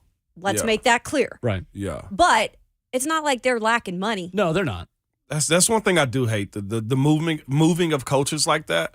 Like, create your legacy there. When Stoops was talking about leaving, maybe he should have left now, but I'm thinking, Stoops, you built God, okay, in Lexington, GAWD. Mm-hmm. Why would you want to leave right now? And these are all questions for Ron Slay next Tuesday, our college basketball expert. But I think there are a lot of people that got to have some pretty difficult conversations up there in Big Blue Nation to figure out why Tennessee is lapping them in a lot of sports. And to be real, basketball. we're not caring about Kentucky. It's just a conversation. Well, we don't really care about their well-being. Oh, we're going to talk about anything. Go Balls is all I got to say. All right. There you go. 615-737-1045, our number. We reset the headlines coming up next at halftime of the show. Talk with voice of the Titans, Mike Keith, at 8:20, and get Kayla Anderson's NFL bracket. Who does she have hoisting the Lombardi Trophy? We'll talk about that next as Hour 3 begins on Ramon, Kayla, and Will, 104.5 The Zone.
8 o'clock. Good morning. I'm Jonathan Schaefer from the Superbook.com Sports Desk. College basketball tomorrow, Kentucky at number 5, Tennessee. 11 a.m. tip, 10:30 Vol Network coverage. Of course, you can hear it as always on The Zone. Chris Lofton's jersey will be retired at halftime to the NFL. Seattle at San Francisco tomorrow, 3:30 kick. LA Chargers at Jacksonville, 7:15 kick. You can hear that and all of the NFL playoffs on 104.5 The Zone. Lamar Jackson out for Sunday's playoff matchup at the Bengals. And according to reports, the Titans will interview Bears assistant GM Ian Cunningham and 49ers Director of Player Personnel Rand Carthon for their vacant GM job today. The Titans also signed tight end Justin Rigg to a futures contract. To the ice, Montreal Canadiens defeated the Nashville Predators 4-3. Preds lost in back-to-back nights in Canada. And women's hoops, Lady Vols beat Texas A&M 62-50. Raleigh Foundation Repair and Waterproofing needs. Visit USSTN.com. Breaking news at once on your home of the Titans and Vols. This is 104.5 The Zone.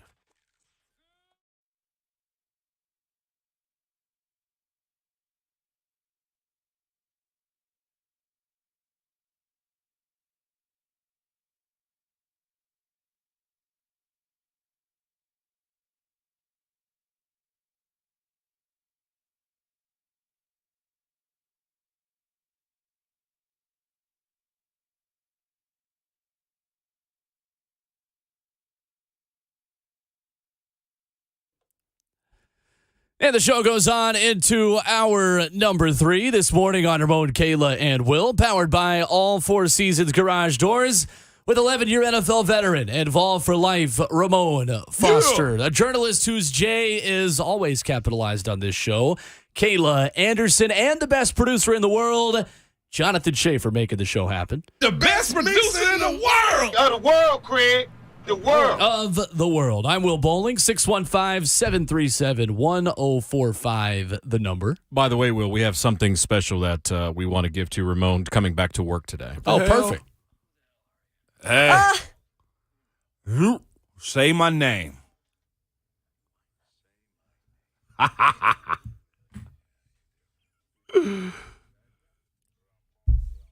I love it. I love that. I do back. like that. Shout out to Red B. Shout out to Red B. I love when he said, That's great. oh, say my name. Yeah. You know my name. Pronounce it right. Yeah. Don't that Jerome. again. Shout out to Ramon. It's not Jerome. And spell Yeah. it right, too. Don't you dare put an E on the end of his name. Speaking of which, Raymond. Uh-oh. glad you brought that up. Oh, God. I ain't want to go here. I say this Well, you're going there, I'm going so- there, man. I named my kid after me, right? RJ. His name is Ramon, the same as mine. My neighbor Shad had his kid at the gym. They had a basketball practice, right? Okay. And Shad hits me up. Mom, is this how you spell your name?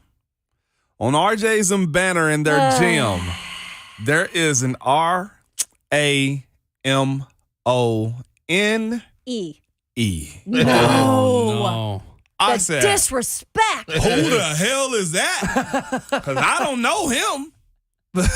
I don't know him. Like, I hate that I got to say my name, RAMON, no E. You feel me? No, I was that's just like, awful. do I want them to do the whole banner over? No, not really. Is it a little petty? Oh, like, I do. Like, they, I'm getting the blowtorch and I'm lighting that on fire. You putting the torch over that E, Kayla? Yeah. You putting the torch over the E. It's going to be a hole in the wall where the E is supposed to be.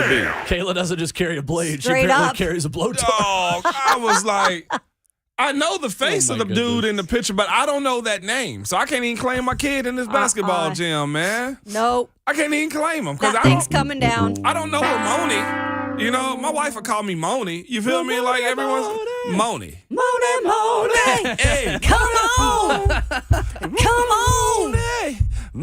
My parents used That's to it? wake I up. thought my, we was going more. My parents used to wake up my brother and sister to that song What a every great Saturday song. morning. Yeah. No, in seriousness, Or just like I every am morning. not allowing that to remain hanging. Kayla, and it's up there. Like it's like Chris Lofton name being up in the rafters like that with an E, or you know what I'm saying, Loftone. What are we doing here? I ain't going at the company, but The one we always get is we get the W in our last name. Or someone will just spell it with 2 L's and do BOLLING. Have you lost your mind? Because I'll help you find it. I've never understood that. on this show we gonna respect names. You I hear agree. me? Spell it right. Let's go. Oh, I like to moan and moan. Woo. Moan. Come on, y'all. Moan. In your cars now. Moan. Eyes on the road. But with no E at the end. No E. Let's go. Hey, Let's okay. go. Yeah. Yeah. Yeah. Yeah. Yeah. Jam. Yeah. Come on. Yeah, Shay. Come on. Come on, Kayla. Come on. And we partying. Come on. And we here. And you there. Come on. Get it, Will. Millie Rock, Will. I say yeah. Get it. Yeah. And what? Yeah. And what? Yeah. Moaning. Oh, this part slaps Yeah, right here. come on. Ooh. Almost forgot we was doing a sports show here for a second. We do that from I time to time. apologize, y'all. 615-737. Man, that song, I forgot about that song. I'm sweating up in here and it's cold. I know. Absolutely Hey, terrific. ooh, get you some of that in the morning. I don't even need this coffee no more, Don't Kayla. either. I feel like we're feeling like 3HL and the dancing they do on a day-to-day basis. Like Babs has been breaking out the dance moves. I recently. saw that. I know. Trip me out. Who She I was saw having that. a dance-off with Slade today. I peeped. I know. Who Yep. dancing bad? Getting after it. Yep. See, all it is young Hatley at the crib moving around. Babs got to get her she is. energy out too. Go ball. Yeah, that was her saying that. Yep. It's one of my favorite drops. We have. Go ball. I heard Brent say something yesterday about Hatley, their daughter, and I was just like, "You supposed to?" Well, I guess it's Baby okay because back. she a baby. Yeah. Well, you heard what he said? I He said did. she can. What did he say? She can big. He's like, well, Ron's like, I don't like that. Yeah, She is good. Yeah. Dawn posted Hadley on her Instagram story the other day, and I almost swiped up and was like, she's so big now. Is she? I'm Yeah. serious. I gotta see Big young Babs Hadley. is growing up. By the way, I thought it was funny because Don's like, do y'all always listen? No, I'm in my car a lot at that time. Yeah. Now I do listen because it's just permanently on. It is. In the car, 104.5. Of course, y'all should have it permanently on. Should. She's probably like, these crazies. They're up at 6 a.m. listening. They're at 6 Hey, p.m. we're listening. different people in the morning. We Like, are. I realize We that don't too. stop. Our morning crew crowd that listens to us, they're different. They're different too. Like to be a different. morning creature, you got to have something different. You gotta about be you, man. creepy. You have to be a creature. You got to be a creature. Big headline today, Titans interviewing two candidates for the general manager position. Rand Carthon of the San Francisco 49ers and Ian Cunningham of the Chicago Bears. Carthon, the guy who spent years in the St. Louis and L.A. Rams scouting department with Coach Dave McGinnis. Coach, making him mad. Former Indianapolis Colts fullback. And Ian Cunningham, an assistant under Ryan Poles with the Chicago Bears. Previously under Ozzie Newsome with the Baltimore Ravens and Howie Roseman of the Philadelphia Eagles, the name that we mentioned first as soon as he came up earlier this week. And Ian Rappaport reporting, too, yesterday that Cunningham was particularly impressive at the NFL's front office accelerator program, where he spent time with both Arizona and Tennessee brass. So Titans have really been keying in on these potential general managers from the NFL's front office accelerator program, helping minority candidates within the league and within front offices around the NFL. So Titans really beginning there with a lot of their candidates. Every hour we give you our NFL brackets. Ramon gave you his at 7 this morning. And Kayla, we've got a couple of minutes for your turn to do See your how he said, picks. "Oh, Kayla, we have a couple of minutes." Ramon we gets were- the half hour, but Kayla, you get a couple We minutes. already had a dance Thanks, off for man. this segment. I mean, We did have a dance off. it's the classic sports talk radio cliche. Like, we got to pay the bills here. Coming up next, Right? we're going to pay All right. the bills Yeah. and So listen anyway, to some you're taking local away from my partners. time. Shut up. There you go, All right. Kayla. So I'm just going to go down the AFC. Go ahead. And narrow it down. So this was the hard one for me to pick, honestly. Los Angeles, Jacksonville. Mm-hmm. I have got to probably lean towards LA. The reason why I'm saying this is it's Justin Herbert's time to actually do something in the playoffs. He got there. Now you got to do something. This quarterback's too good not to be helping his team get at least one round into the playoffs. Yeah. Also, you get back Joey Bosa. Likely. Yeah. He's questionable, but I think he's going to play. You got Khalil Mack on the other side. Yep. Like, this is a force with the defense. I think they're a little underrated with getting Joey back. I think that puts him a little bit over. And I think it's just been a great run for Trevor Lawrence and the Jags. I think it will end in Duval. So I'm I got LA. I'm I with like that. it. Okay. Cincinnati over Baltimore. Yep. That's Yep. a no-brainer. I don't really need to go into that. Then we've got the Bills. Sorry, let me wait. Okay, we got Cincinnati, Baltimore. Said them all Baltimore. Okay, so then we're gonna have the Chiefs and the Chargers. Yep. Okay, so I am gonna go with the Chiefs hands down. I think Patrick Mahomes is just too good. That team has so many weapons on offense, and the defense is legit.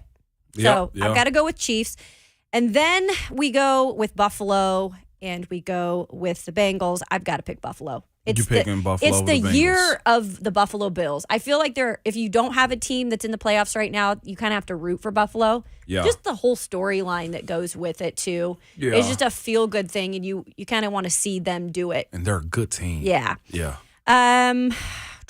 What do we got then after that? Sorry, this is Bills hard to Chief. I keep- think you're AFC Championship now, aren't you? Yes. So Bills Chiefs. I'm gonna go Bills. Okay. Am I right on Yeah, that? I'm with you on that one. Yeah, am you I are. staying? Yeah. Okay. Oh. So I'm gonna go Bills. NFC bracket. I've got to go Dallas over Tampa. Okay. You I going just think Cowboys everybody's too? jumping on the Tampa Bay bandwagon because of Tom Brady. It's Tom Brady. I just think his time is up. His O-line is not there. Nope. I don't think they get it done. I can see why you would pick against Dallas because they've not been able to do anything in the playoffs, and Dak's been turning the ball over. But I think it's Dallas's time to at least win a game. So I've got Dallas. I've got to pick New York over Minnesota. I'm not a Kirk Cousins believer. I believe when it's all said and done, Danny Dimes is a little bit more stable right now, and I think Saquon feels like he has something to prove. I'm with you on that one. So I've got that. I'm with you.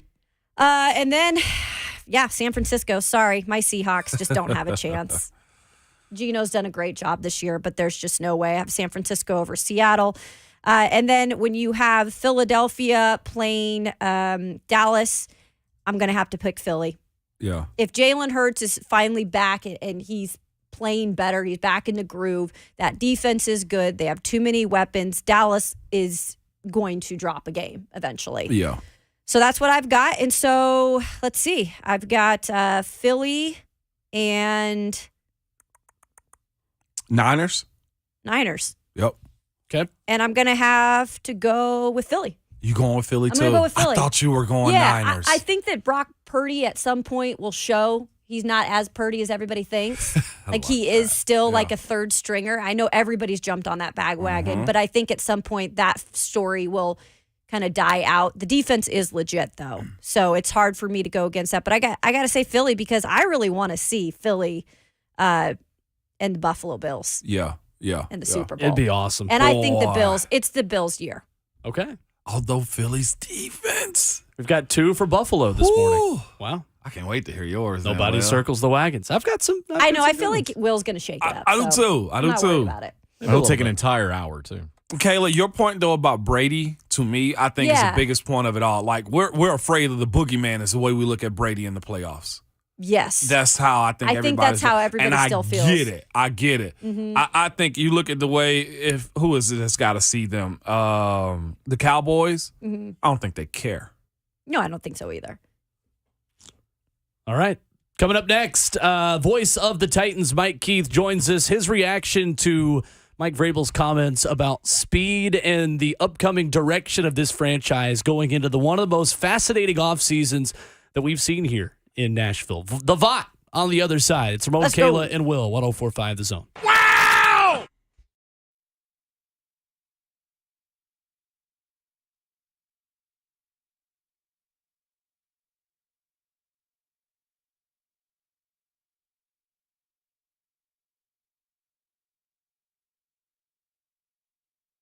It's Ramon Foster for Window Nation, and guess what? It's home show season, and Window Nation is bringing the home show savings to you, where you can get 0% financing for 60 months. Yes, if you didn't know, quick math, that's full years, no interest. Plus, 2 free windows with every 2 you buy.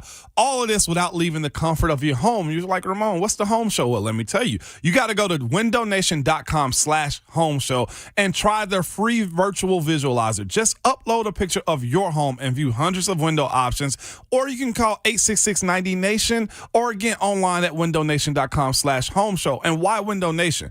Well, guess what? You can save up to 30% on your heating bills as it's getting cold right now. Plus, you can increase the value of your home. When do you know if you need new windows? Well, these are some quick pro tips. If they are sticking, drafty, cracked, or hard to open when you close them, guess what? You need new windows. The longer you have old, drafty windows, the more money you are wasting on your heating bills. Just money going out the window, literally and figuratively, okay? Over time, Window Nation have saved their customers over $60 million on their energy bills. And this is the place to go. Again, pay no interest for 5 full years plus. You buy 2 windows, you'll get 2 free on any style from Window Nation. There is no limit. Plus, you're going to save thousands on your new windows and your energy bills while upgrading the look and feel of your home. To get this deal, simply go to windownation.com/home show.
If you need new windows, well,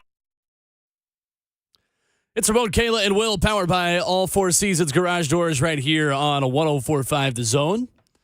Ramon Foster, Kayla Anderson, Will Bowling with you on a day where the Titans reportedly are interviewing two candidates for their general manager job. We talk Titans with the voice of the Titans, Mike Keith, presented as always by our friends at Farm Bureau Health Plans. Need great health care coverage with an affordable price tag?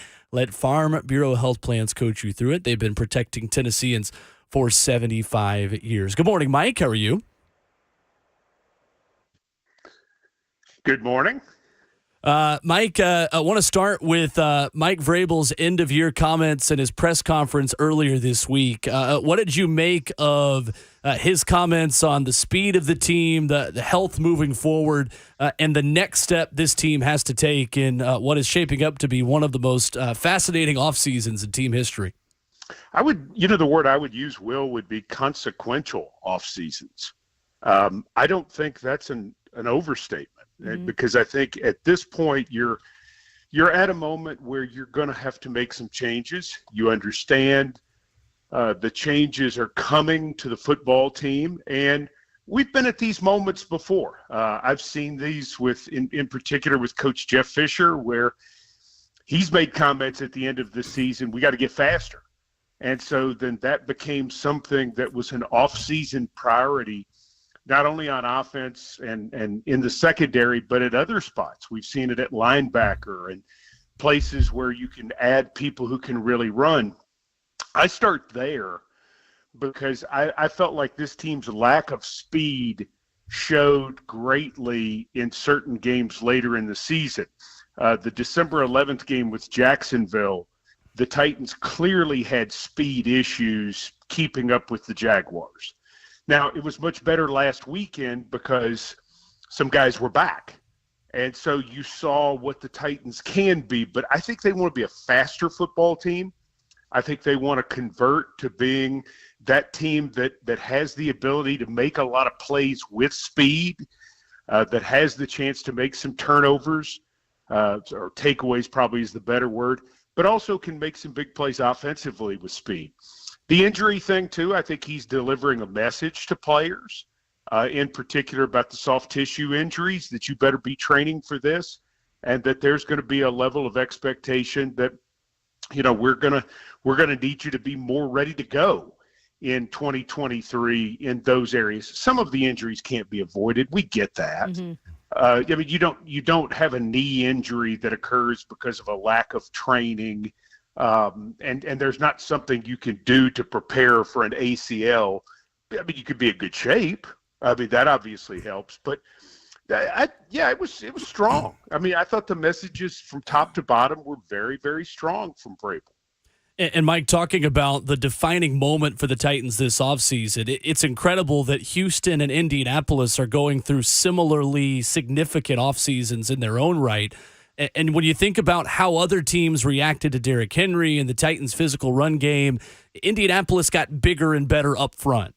Teams started equipping themselves to beat this version of the Titans. How much do you feel like this organization is going to have to look at the other off seasons the rest of the AFC South is having, look at what Jacksonville did last off season, kind of be aware of their surroundings a little bit in determining what the plan is for this off season? I think it's a great question, and I think absolutely none. The truth is, I think for where the Titans are, we're not where Houston is, and we're not where Indianapolis is right now, fortunately. I think the Titans need to just worry about the Titans, to be the best version of themselves. Now, if you're going to come back and you're going to pound the football like what you've done before, great. But remember, the difference in this offense was not just Derrick Henry, it was the deep shots off play action. Remember the throws to Khalif Raymond in 2019? Yep. Remember the plays that they were able to make down the field? Because what this offense became, even when it was successful, is they had to drive the ball and drive the ball and drive the ball. You're not going to score points doing that in the NFL. And that's what they realize is you could still be who you are and still be who you want to be, but there has to be that second part of it. And on defense, the Titans' defense works. There's nothing wrong with their scheme or anything like that. They've just got to be able to make some more plays in different areas. Would have been interesting to see a whole year with David Long and Zach Cunningham at linebacker healthy. Yep. Yeah. Did we ever see that for more than a half? Nope.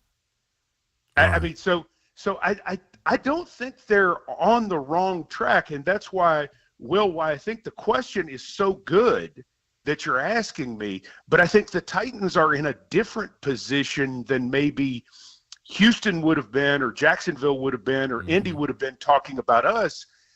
I think we're further along and are in a position that there are things that we can do to make ourselves better, where we don't have to fundamentally change based on what everybody else is doing. Hey, listen, Jacksonville may be good for a while, right? Right.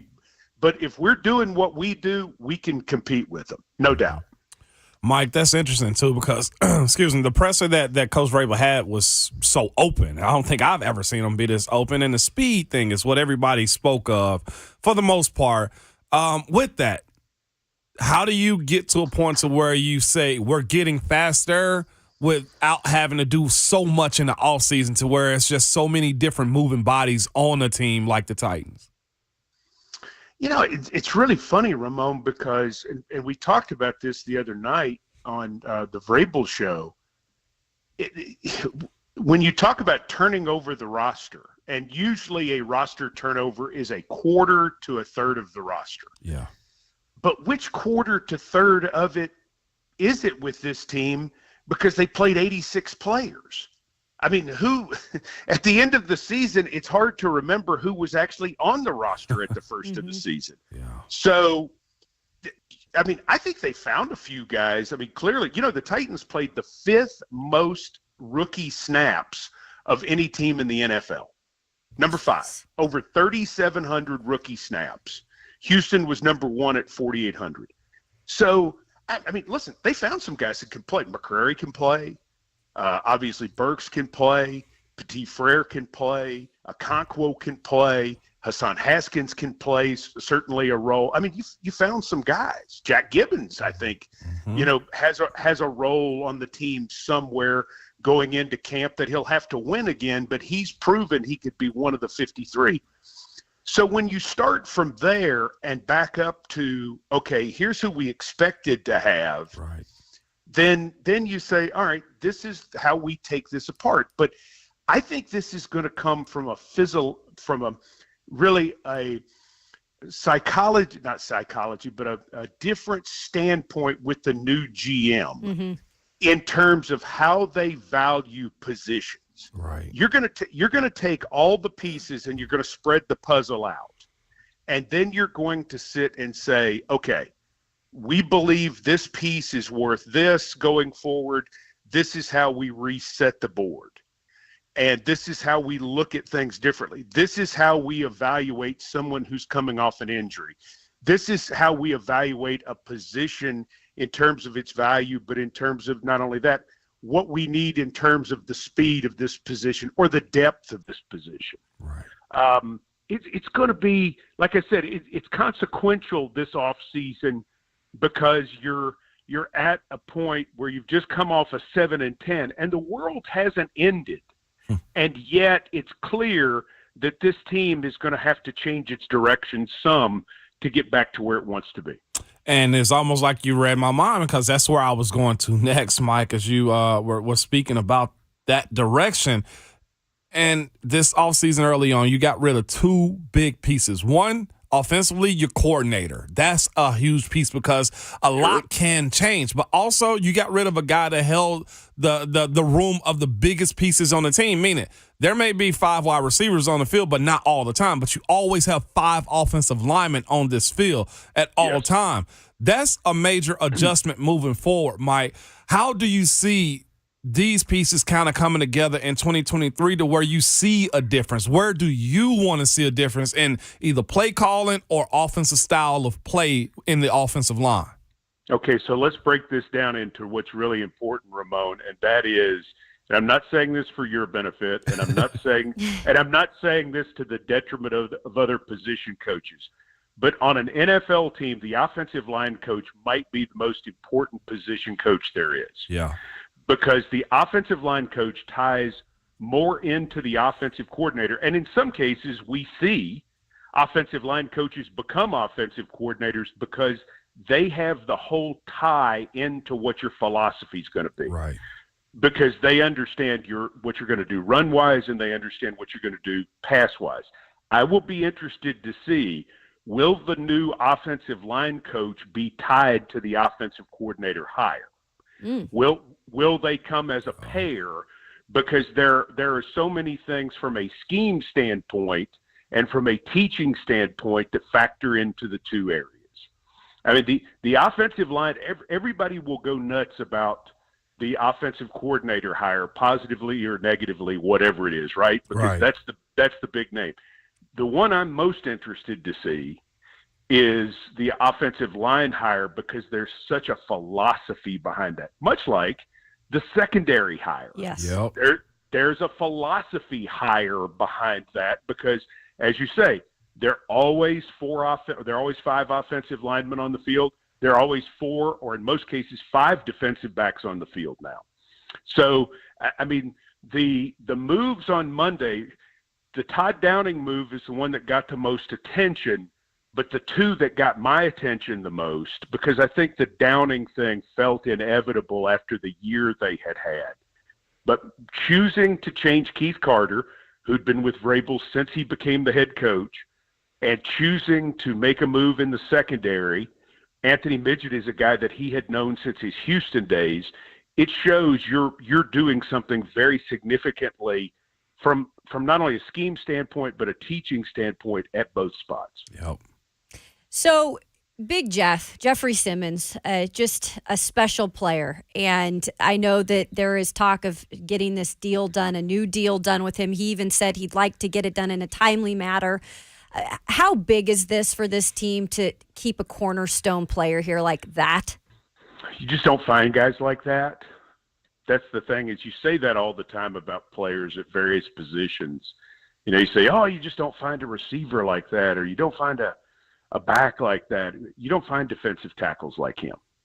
You know, we've had a couple in the instance that we've been the Titans. Albert Haynesworth was the other one. But they don't grow on trees. And the thing about Jeff that's so important is teams have to scheme him no matter what, whether he's playing on a bad ankle or what. He's going to give you 80% of the snaps, which is incredible, especially for what he went through this year. He fits any philosophy, and there are going to be some changes this year, obviously, because of the changes we've discussed. But this guy, he is what he needs to be for this team every single day. And he's what Vrabel wants. He's big, he's tough, he's aggressive. He can rush the passer and play the run. Jeffrey Simmons is a cornerstone piece. Mm-hmm. And so I think any discussion that you're going to have for what goes forward with the future is going to involve him. I don't think there's any question about it. I don't want to put words in anybody's mouths, but I just think it's safe to say that he's a guy on the page that you say, okay, here's a check mark, here's a star, whatever you want it to be. We're gonna get him taken care of because he's part of our long-term future. Kayla, he's a championship player. Yeah. Anywhere he is, he's a championship player. And you just don't find you find good players, you find great players, you find special guys. This is one of those guys who's a championship player, and those are hard to find.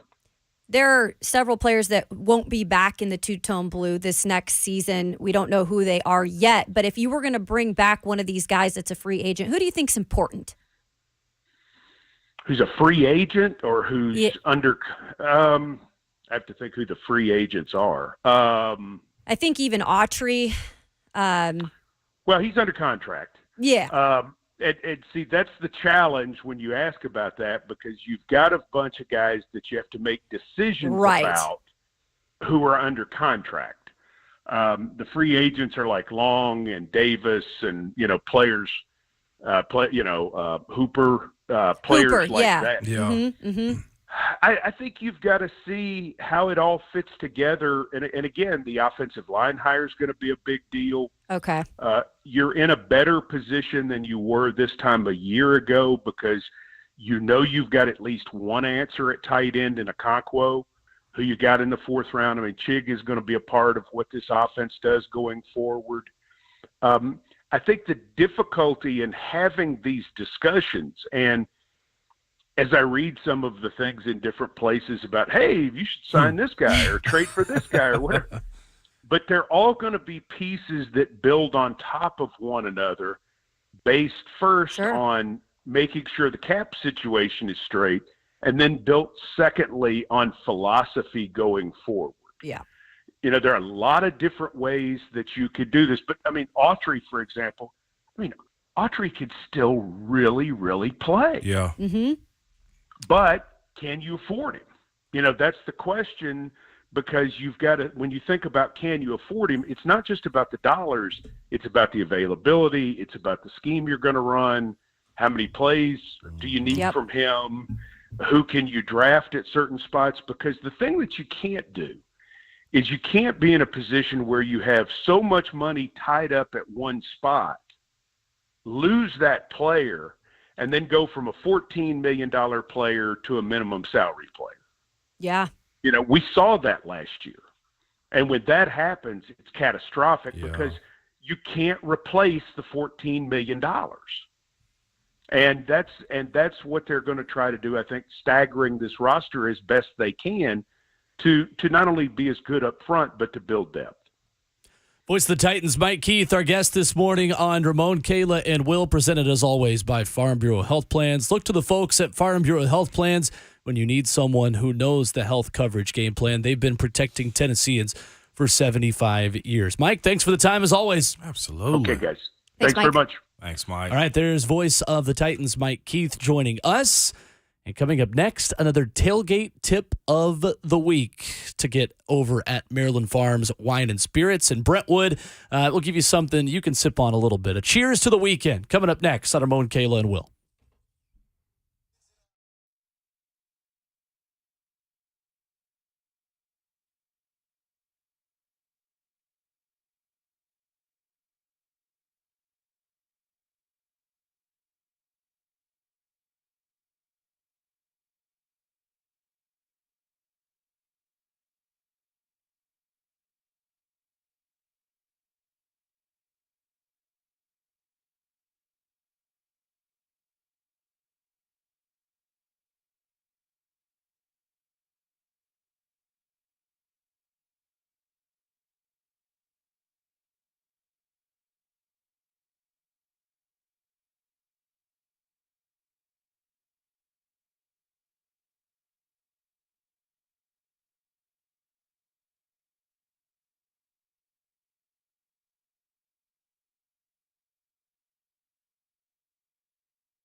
Join 104.5 The Zone and hundreds of other brave souls across the state for the coolest thing you'll do in 2023. Literally the coolest thing you'll do. The 23rd Music City Polar Plunge, Saturday, February 25th at Nissan Stadium. Whether you jump or just put your toes in, or someone pushes you like Ramon would do to somebody, you'll be helping us build a bigger, better, and cooler community for 17,000 plus Special Olympics athletes. For more info, visit specialolympicsTN.org/polar plunge today. Streets are saying one Joseph Hunkapiller might be taking a plunge. I don't know, man. That's what It's the- really cold. I'm not sure if I want to do it, man. That's what the streets are saying. Not me, but the streets. I didn't The ask the streets. streets their opinion, man. I'm gonna be real. That's one of the things I Are did you doing not. that? Kayla. No, I saw. You'd be fine. I saw them pandering us to try to, hey, who wants to do it and everything. Come They were on, asking man. that. If I'm willing to do it, you should be willing to do it, Moan. Come on. Oh, man, no. That polar plunge. Hey. Which of Hunk's fan bases will he be representing at the Polar Plunge? Will he be representing Tennessee or Auburn? I'll represent anyone that'll sponsor me, man. That's fair right there. Respect. Put himself out there. I didn't say it was a at all bad ti- thing. Well, yeah. At all times of the day. But it's probably not the plunge that gets you initially. It's the getting out aspect Oh, of it. that's the worst Oh, part. yeah. You better gotta have the be. hot tub ready. I'm like, how do you even get back to normal after that? Look, man, Buck's done it. If Buck can do it, I can, man. Joe, when did you get Bucks here? also lost some LBs. Yeah, he gonna be a little bit more frigid now. I'm not insulated enough. You say that it's probably a kid doing this, Will. Probably tougher than me. That's Someone a say low there's a bar, kid but- doing this. Yeah, I know. Yeah. Doing the show every day, 6 to 10. 6 to 10. No, I mean, I got so cold once after a run that I had to put my hands in a bowl of lukewarm water to get feeling back. I was Did you have not to go- sure where those I things know. were I was going. like, wait, what? It took 2 hours. It took me 2 hours to get like feelings back in my hands, and I was wearing gloves. Were you? Again, Jeez, my God. I have to take a hot shower if I'm ever going to have to get warm. If I need to get Yeah. warm again, it has to be back in the shower. It's gotta Outside be will be warm. cold the whole day. I've done that cold before, thinking and my hands still be cold. You know, like I hate that feeling. Tailgate tip of the week is courtesy of Maryland Farms Wine and Spirits. Our right, friends what we down on got? Old Hickory Boulevard in Brentwood, Creekside Crossing, right next to the Publix right there. You can't miss them. They've got an outstanding selection of whiskey, Yeah, they if do. that is something that you desire, something that I desire. Warm enough, it's cold enough, go get you some. If you're a Tennessee fan, though, it's Tennessee whiskey tomorrow. You save the bourbon for post game after you beat Kentucky, but you do the Tennessee whiskey before and during. Whiskey. Oh, that's that's right. another. Yeah, It's my karaoke song. I can't wait to karaoke. This yeah, week, sometime. I'll bring my baseball park speaker in here and we'll karaoke this Okay, thing I'm out up as for we're that. trying to do his drink of the week. Let's do it. Shout out to Jason and Maryland Farms. Go ahead, Will. drinks and karaoke go well together. That's the Yes, best they type of do. karaoke. The more drinks, the better karaoke you're getting from me. There are many that say you need a 2-drink minimum in order to get up and sing in front of people. So Hammer them down. Can I tell you a real quick story? you may. Okay, Absolutely. because it relates to the fine Got alcoholic strobe lights in beverages here. we're talking about. hell was that? So when we went on one of our first road trips when I was working with News 2 to cover the Titans, it was in Denver. And the whole media crew was there, and we all were like, let's go out and do karaoke. Love it. So unfortunately, Kayla starts not feeling great at dinner. And they're like, Kayla, but you have to go. You have to go. You said you were going to go. So all the media. So, okay, I go. I get it all together. I'm going out. I'm like, I can't drink. There's no way. My stomach is not doing good things. Yeah. And they're like, well, you at least got to karaoke, though. You said you were going to karaoke. And so I carry a drink like I'm drinking. I'm not drinking. I have not one drip of alcohol in me. And I have to get up and sing. I have never done karaoke without beverages in me. That's law. And it was the most terrifying thing ever. Liquid courage. But they said I did okay. Sure So you did I'm great. like, okay, but never again. If you want me up on that stage, Bring a bottle. yes. Bring a bottle. BOLLA. The shots have got to be plenty. It starts Oh, off Lord. the night as bottle. By the end of the night, it's pass me that bottle. Voila. Bottle. Goodness. All right, so this week from Maryland Farms Wine and Spirits, we've got a Negroni. We've Okay. got an ounce of dry gin, an ounce of Campari, and an ounce of sweet vermouth. What's Campari? I don't know. It's I know what it is. I can't explain. Is I know it what sweet? It I've is. had it before. No, I don't think it is. Oh, okay. Campari's got a little bit of bitterness to it. Because this is like a kind of cranberry looking It is. color. It's a reddish cocktail. Mm. And it's like San Francisco 49ers red with a little bit of orange garnish on the top. So go by and see I them like at Maryland that. Farms Wine and Spirits if you want just a bottle of something or if you want this Negroni that looks absolutely refreshing Looks good. this morning. They've got everything you need right there. Maryland Farms Wine and Spirits off Old Hickory Boulevard. Great folks down there. Go and check them out. Mention the show when you do and thank us on Monday. Yeah. When we Cheers. come back, final hour of the week. Quick week. Just like that. We're on No, it was fire not now? a quick week. You No. don't think so? It was not That a is quick not week. facts. That is completely opposite of what it was. It's been one of the longest weeks I've had in a long time. I've been a day ahead this entire week, just so y'all know. Damn. All right. I've been a day ahead. It wasn't a quick week. Well, a man. day ahead, yeah, but then it's not. I'm looking forward to the playoff games this weekend.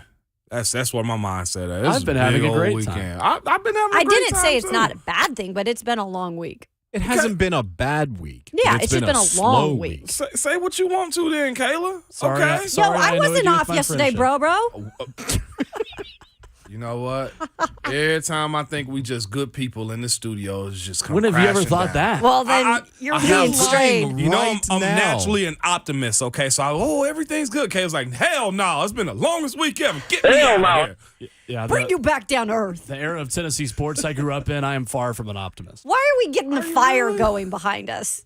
Because you it's said cold you because cold. it's 30 degrees The in fact here. that he can control this, I don't like it. It's kind of funny. I can control everything I else. Why are you know. surprised by that? I Jonathan think- Schaefer has too much power, and he sends us to break for hour 4. Coming up break. next, Ramon Kayla Will, 104.5 The Zone.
It is 9 o'clock. Good morning. I'm Jonathan Schaefer from the Superbook.com Sports Desk. Men's college basketball tomorrow. Kentucky at number 5 Tennessee. 11 a.m. will be the tip-off for that. 10:30 Vol Network coverage begins on the Zone. That was for you, Ramon Foster. Chris Lofton's jersey will be retired at halftime of the game. NFL playoffs. You can hear all of the NFL playoffs and the Super Bowl here on the Zone, as the big voice guy said. Seattle at San Francisco. 3:30 will be the kick tomorrow. LA Chargers at Jacksonville. Duval at 7:15. Lamar Jackson out for Sunday's playoff matchup against the Bengals. And according to reports this morning, the Titans will interview Bears assistant GM Ian Cunningham and 49ers director of player personnel Ran Carthon for their vacant GM job today. The Titans signed tight end Justin Rigg to a futures contract yesterday. Montreal Canadiens defeated the Nashville Predators 4-3. The Preds lost on back-to-back nights, losing Wednesday night at Toronto. And women's hoops, Lady Vols beat Texas A&M 62-50. For all foundation repair and waterproofing needs, visit USSTN.com. Breaking news at once on your home for the Titans and the Vols. This is 104.5 The Zone.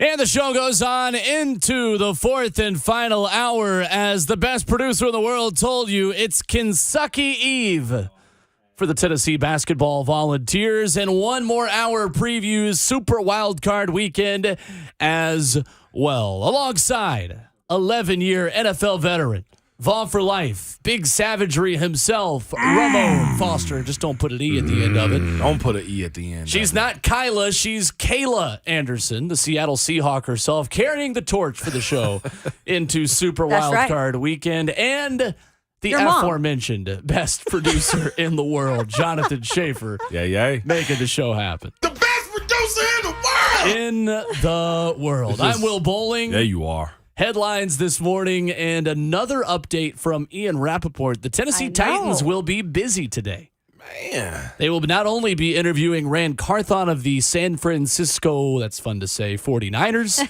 and the Chicago Bears executive Ian Cunningham. Rappaport adding 30 minutes ago that Browns executive Glenn Cook will also interview with the Titans today. My goodness. What is this girl? Oh, that wasn't you? That was me. I'm always like ad-libbing. Yeah, he recorded that. I'm always ad-libbing in conversations, and I noticed that. I need you to know I'm in tune to what you're saying. So when somebody's talking, I'm like, yeah. Another thing you do is, wow. Or, oh my God. Wow. For real? For real? Really? I love it. I do. I have my. Oh, what? For real? Come on, man. Yeah, now that's the Just one. giving Schaefer a free soundboard of you. I know, man. It is Don't what let him it manipulate is. you like that, King. You feel me, man? Like, Schaefer. That's another one. You feel me? That's another one Yeah, you it use. is another one. And I That's have like another 4 one. of those already. I didn't need another one. Hey, grab a you know mop what? and a bucket. The fact that you keep saying it lets me know it's good.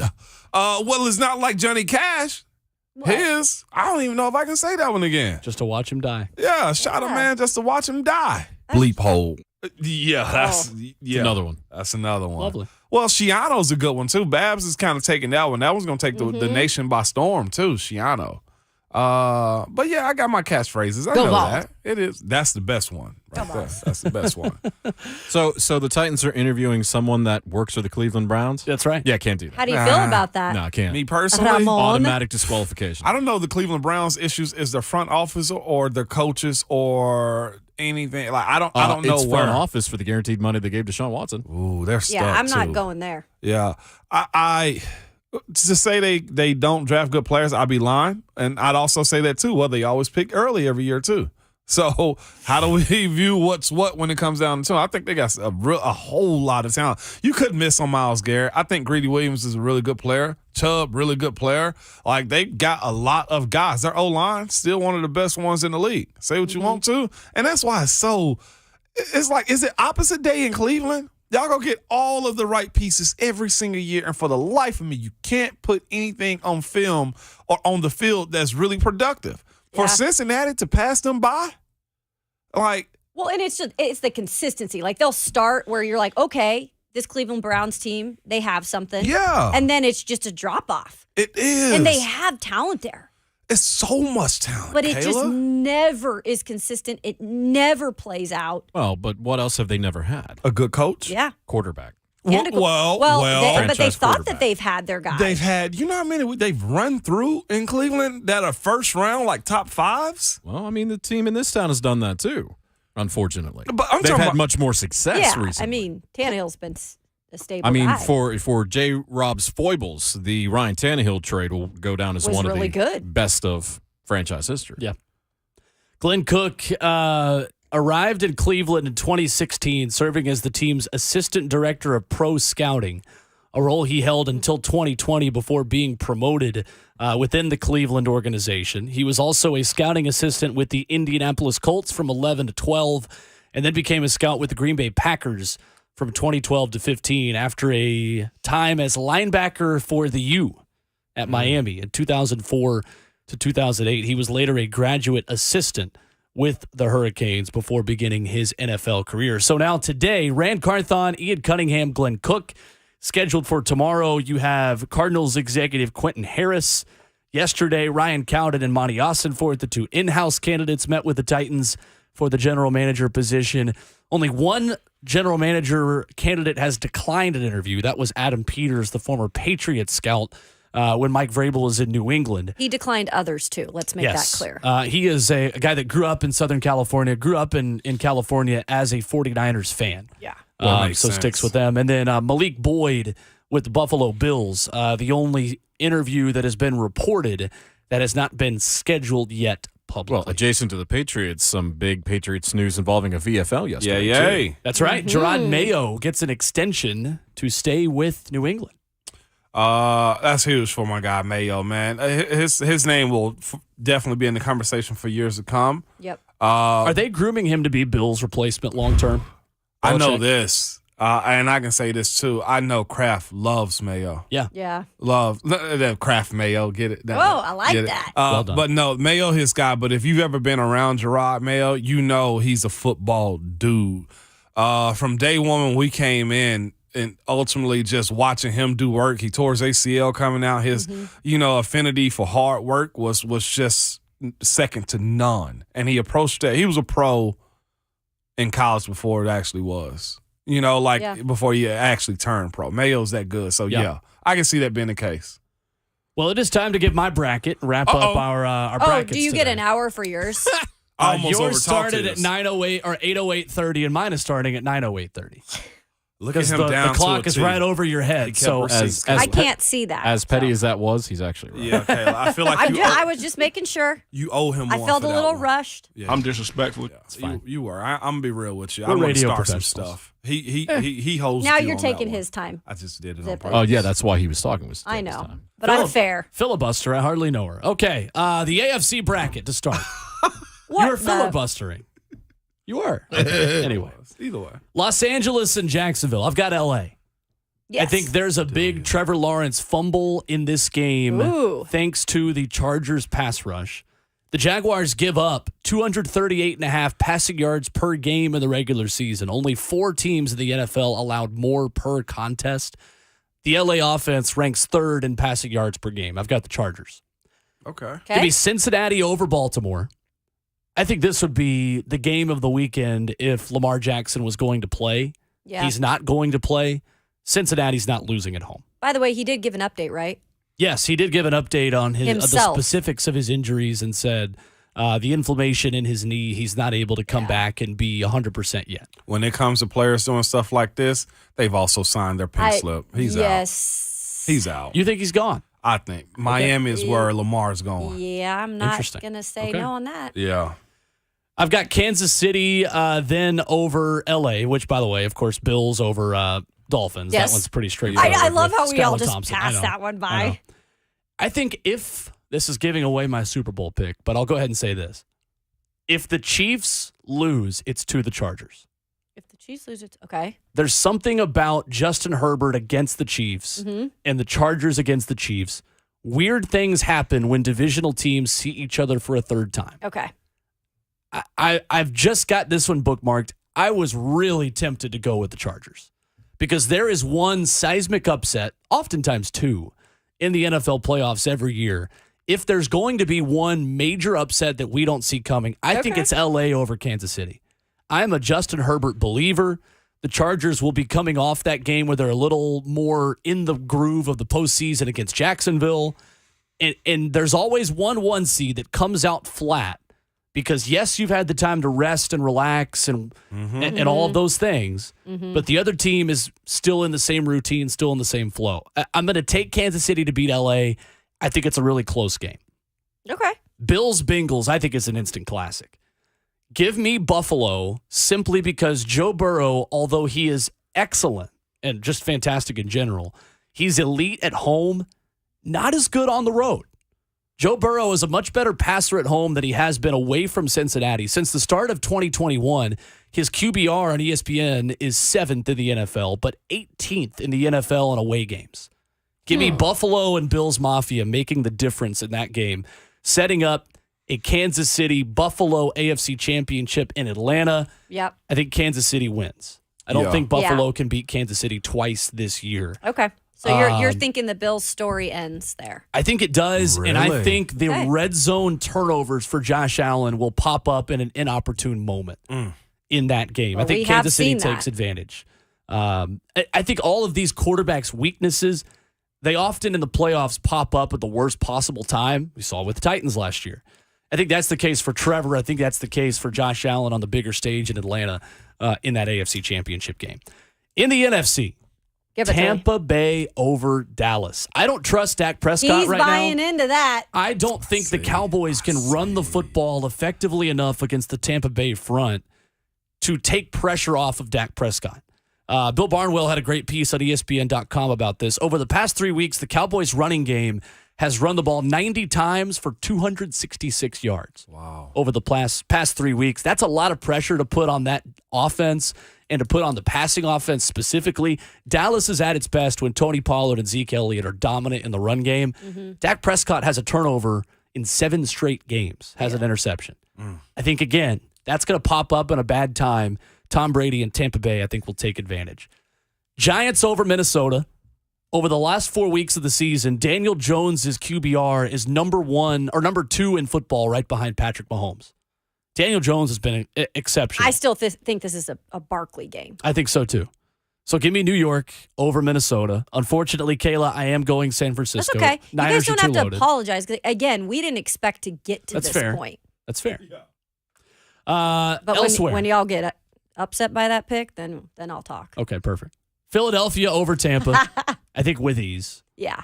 San Francisco over the Giants. Again, too many weapons. I've got the 49ers over the Eagles in the NFC Championship game. Oh, Brock Purdy gets it done. You're that big of a believer in Purdy. I love the 49ers. People I love the 49ers. a lot of later round People love quarterbacks need Purdy to do good. I know. They do. Y'all know I've been saying this. They don't get shots unless there's 2 injuries in front of them. If he stays mistake-free, they win that game. Wowzers. Yeah. I need to see this Eagles core prove they can do it. I need to see Jalen Hurts prove that he can win an NFC championship. And Sure. Is get he the them league to that MVP? level. I don't know. I really don't know. I Who think he is might league be. MVP That's this the year? thing. Patrick. How many? That's Patty. what I'm going with right now. I'm going with Patrick. Patty. It's the Mike Yep. Trout. It's the LeBron James. Like, we just get so bored with him because it's always him, but it's him. Yeah. It started with Josh. Right. It But did. then, like you said, the red zone turnovers situations, it's kind of Yeah. had that not be the case anymore. And as I teased with my first pick for Kansas City, I've got Kansas City over San Francisco again. I like Okay. San Francisco. I don't like Brock Purdy enough to believe that he can beat Patrick Mahomes in a Super Bowl. That's real. So I've got KC over San Fran again. So there you go. Man. It's going to be fun no matter what. 2 for the Bills, 1 for Kansas City. Quickly before we go to break, Jonathan Schaefer, did you have a quick summation of your bracket as well? No. Okay, perfect. When we come back, Jill Jelnick of Fox 17 will join us. We'll talk Titans. We'll preview Super Wild Card Weekend. We'll get her Super Bowl pick if she's already made one. Coming up next on Ramon, Kayla, and Will, 104.5 The Zone. Oh my God.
Friday edition, wrapping up the show on Ramon, Kayla, and Will, powered by All Four Seasons Garage Doors.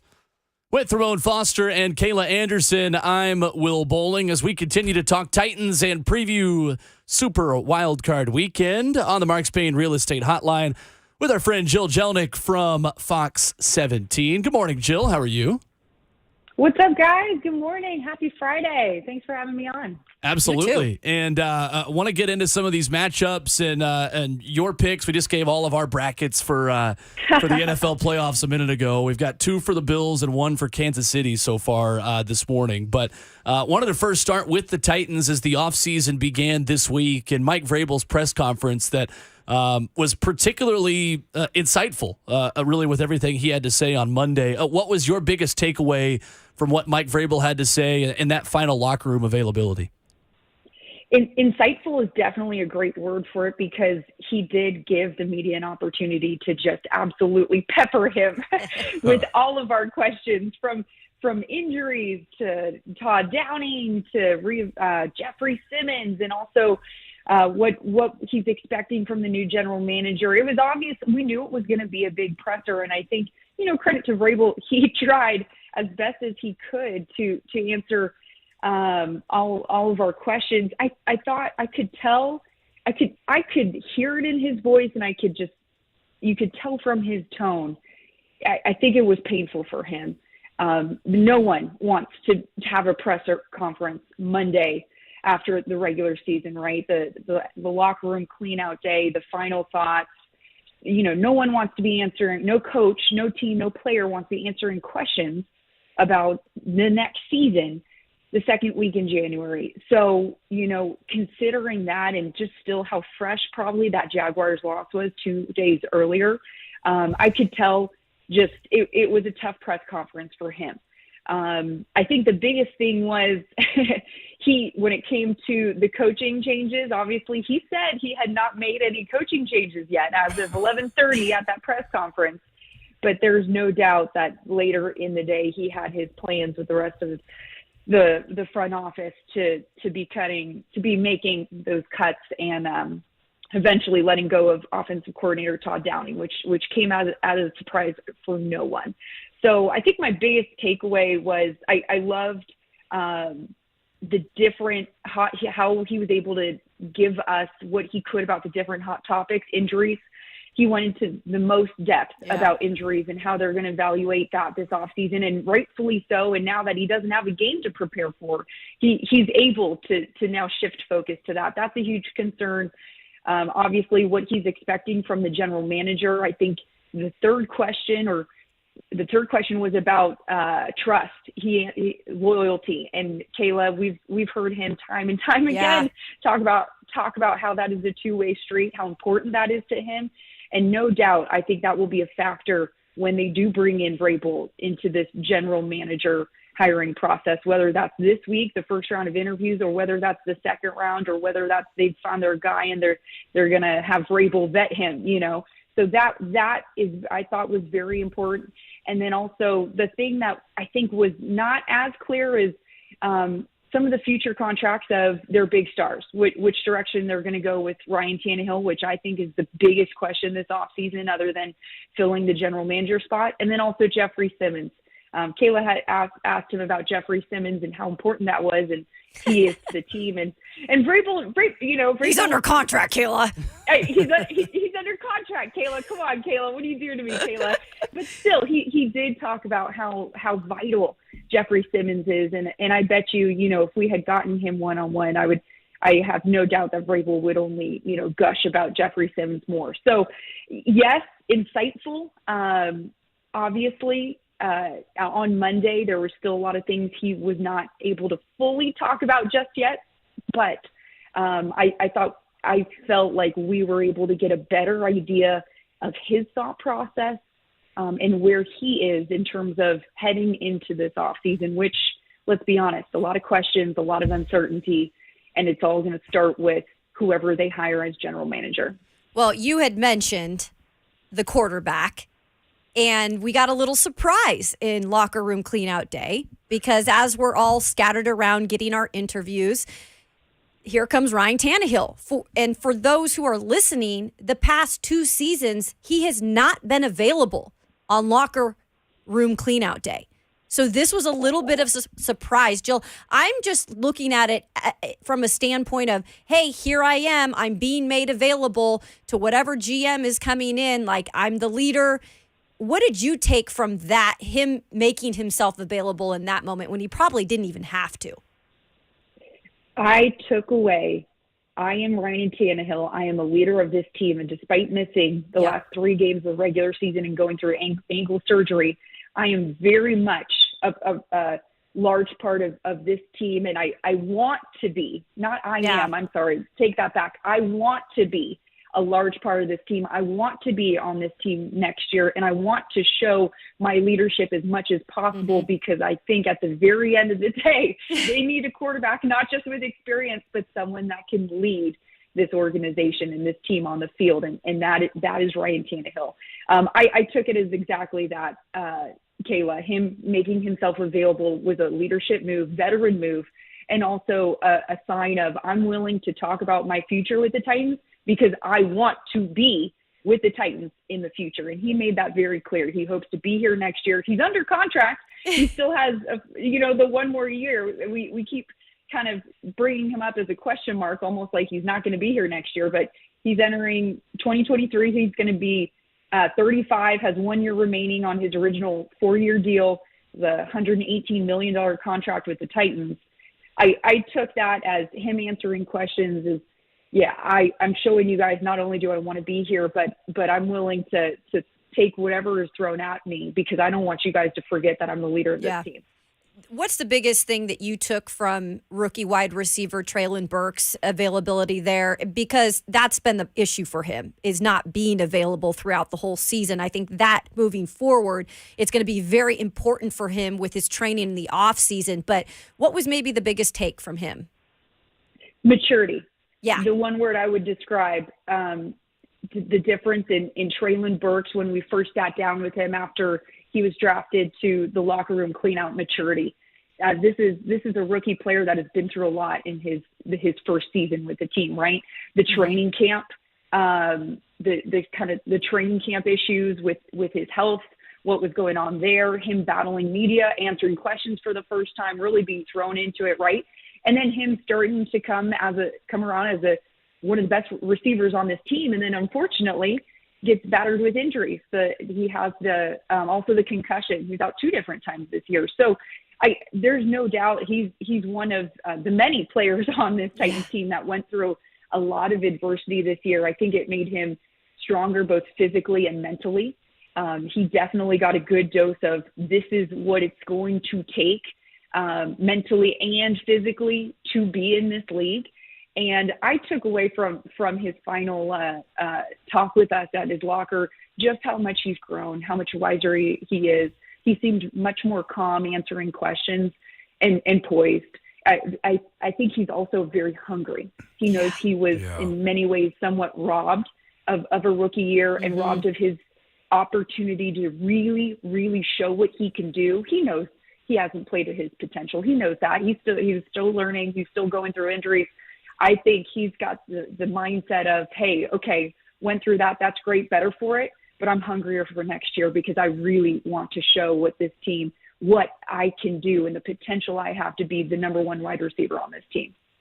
Jill, when it comes to the end of the season, we had Mike Keith on earlier, and he said something like, we're not, as far as changing this team around, we're not far behind. And that's true because it's like you're not bad, but you're not as good as you want to be. And you look at Jacksonville. What did that loss mean as far as what's next for this team? And that, look, we're really just stuck in the middle as far as what's the next step. What I took away from this season, guys, is it's not good enough. Yes, I completely agree with Mike Keith. They're not that far, right? But look at last year. They also weren't that far. They were actually closer last year, right? But then this year, with the end of the season this weekend, it feels like the Titans are extremely further and further away than they were just a year ago. My big takeaway is it's not enough. And I go back to the decision of Amy Adams Strunk, the Titans owner, to fire J-Rob middle of the season after the team had a winning record, after he had delivered winning season after winning season. Why did she do that? Right. It wasn't enough. She wants championships. She wants this team to do better. She wants more progress. And I don't blame her. I don't blame her for wanting that. That's her job, right? And yes, the Titans were competing for an AFC South title. They're third straight, right? And and competing for a fourth straight playoff appearance. That's wonderful. That means they were on the right direction, but they fell short. So somewhere there was a disconnect. Somewhere there they weren't able to achieve as much as they were a year ago, which means they took a step back. And if you're not getting better, then you're getting worse. That's how I see it. So yeah, no, I don't think Titans fans should be, distraught or super concerned or, oh my gosh, we got to burn the whole house down. I don't think it's a burn the whole house down mentality. I think it's a, hey, we got to stop where we are right now and make sure we're getting better before we go backwards anymore. Jill, also there's a portion of this where Vrabel kind of comes into the pit too. Like with these changes, and he's the steady Eddie of them all right now. I was reading an article, and this is what it said about head coaches candidates, and you let me know where this next OC GM has to play in well with what Vrabel input is. It says if a candidate believes they can consistently win games 17-13 in the modern NFL, you should probably end the interview and go in a different direction. Now, the Titans have a stigma of taking teams to the deep end by keeping games close, but not really scoring a whole lot of points. With that being said, more eyes on Vrabel and these picks next, I think, is crucial to him and also his coaching career. Where are you at on that? Yeah, absolutely. Because this is Vrabel at a low point with this team, right? His first losing season since he took over as head coach of the Tennessee Titans. This is an opportunity to show what he can do in adversity, right? I think Vrabel even quoted that himself on Monday or earlier this season, where he said, hey, when you're winning and things are going well, you look really good as a head coach, right? Right. But you're tested the most when things are not going well. How do you respond? What adjustments do you make? What changes do you make?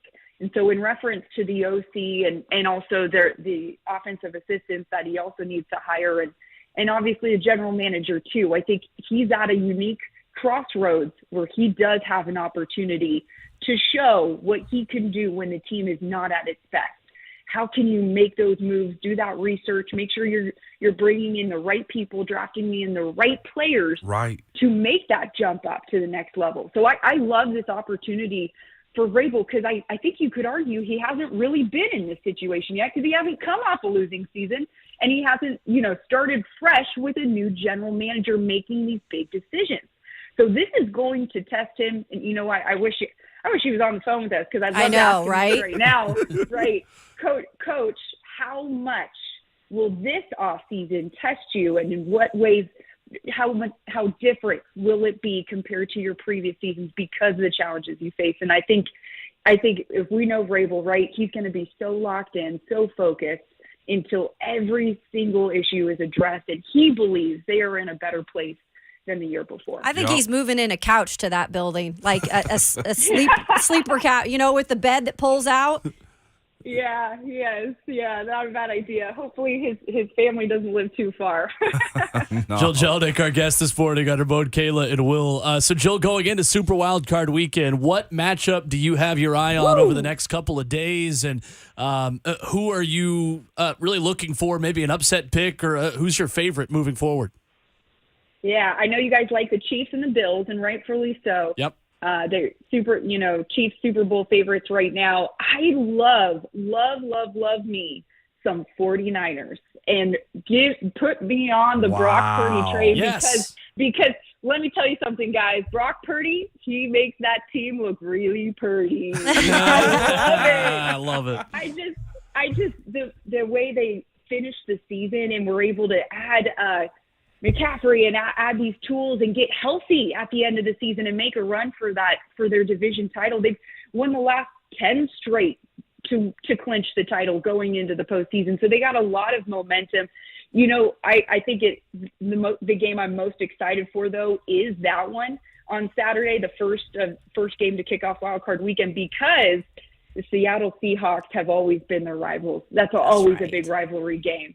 So, and when it's a big rivalry game, anything can happen. So as much as I love the 49ers, I really just want them to get past Wild Card Weekend, and then I think they could really make a big run. Obviously, the Chiefs and Bills, the Bengals look even a little bit hotter this time around than they did this time last year. So I would obviously be careful with Bengals.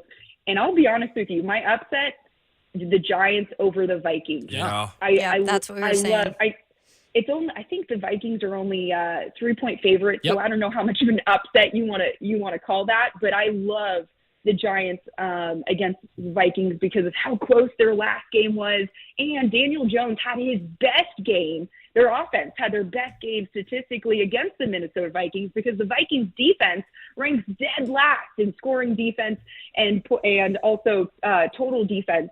I think they're like 28th and 31st in those two categories. So not only do I believe that the Giants are going to put up some major points, I think it's going to be another close one, and I really like New York in the end of that one. Jill Jelnick has been our guest this morning on Ramon, Kayla, and Will, Fox 17. Jill, we always appreciate the time. Thanks so much. Absolutely, guys. Thanks so much. Happy Friday, and good luck on Wild Card Weekend. Absolutely. Thanks, Jill. Appreciate Jill Jelnick giving us a couple of minutes here this morning. We wrap up the show coming up next, and maybe hear from a guy who's getting a little bit of TV time tomorrow. Who's that? Oh, That yeah. guy. that A guy. bonus visit from Ron Slay. Perhaps. Who's to say? Bonus. Next, Ramon, Kayla, Will, 104.5 The Zone.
One more segment of the week on Ramon, Kayla, and Will, powered by All Four Seasons Garage Doors. Knotted up here. I was going to do the lean back. And my stupid headphones are wrapped around the stupid chair. That's Kayla Anderson. He's Ramon Foster. Yeah, Jonathan Shea There for making goes the my show headphones. happen.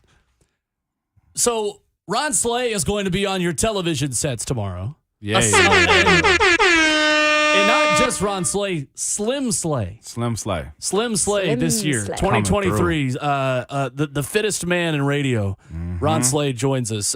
Good afternoon, or good morning. Why am I saying good afternoon? Good morning, Slay. Such a merit on me. Man, what's happening, y'all, man? What's happening? Don't worry about that, Will. You know, Thank you. everybody make mistakes, man. Appreciate it. Everybody hurts. Like my boy say. So, Slay, congratulations, first and foremost. I know we mentioned this in our visit with you earlier in the week on the big SEC Network gig coming up tomorrow. Please let the people know where they can change and tune their television sets tomorrow and where they can find you. Man, first of all, man, I appreciate the shout out, man. So all the love. Second off, man, I got to give a big shout out and throw my flowers to my dog. He gonna get hot at me, but a lot of people saw me just sitting here weighing in the wind. You know what I mean? Nobody saying anything, but my boy said, "Man, this is where you belong in this media world." So he left the door open and he got his boy in there. Big savagery. If it wasn't for big savagery, this wouldn't be going down. I'm gonna tell you straight up and down. He don't want to hear it. I'm gonna tell it. I'm telling. Listen, I'm here to shame the devil, tell the truth. You know what I'm saying? So listen, that's what I'm doing, man. So first of all, give love to my dog, man, for putting all this in motion, man. But this is also the other part of that. My motto, yours, and everybody around me know this. Everybody eats, B. Everybody eats, baby. Everybody eats. And so Everybody that's what it is, man. eats. Yes, Sorry, sir. go ahead. Sorry. Except for Slay has had to kind of partell that a little bit. Yeah. No, man, the crazy thing is, man, I had to get behind Savage and Buck, man, because they losing weight. And I said, no, they can't leave me behind. And our brother Nardo also losing it, so I can't be the only one out here just sitting here thick like this. No, I'm cool on that, man. Slim the reason thick. I missed the phone call earlier, yeah. Man, Schaefer hit me, but, you know, I was in there handling business, getting it up off of me, you know what I mean? Sitting on that white portion of God. That's all that was, you know what I'm saying? Yeah, So, we ain't dragging that wagon this summer. Come on, Dree. Come on, Dree. Ain't number baby oil for me and my dog, but anyway. And a slip and slide, I heard. Come on now, Taylor. Yeah, everybody can get involved in this. SEC Network, man, is going down all day Saturday, man. We doing I'll be in studio doing pregame, postgame, halftime, and then we wrap it up at night. I think it's 10:30 to 11:30.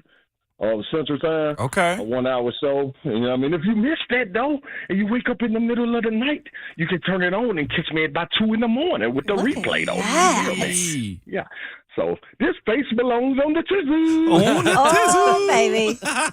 You got your suit all picked out? Oh, yeah, man, KK, I ain't playing with him, man. You know I'm coming in that thing suited, booted, dapper, and all the way. All the way representing the 615. You hear me? This is the same guy in college. I wish I could have seen this fashion show. They had a fashion show at UT. No, they didn't. And you remember the Gator boots Yes. with the pimped out Gucci. Yes. So guess who had that on? Ron Slay did. Crocodile Dundee himself. Before NILs was a thing.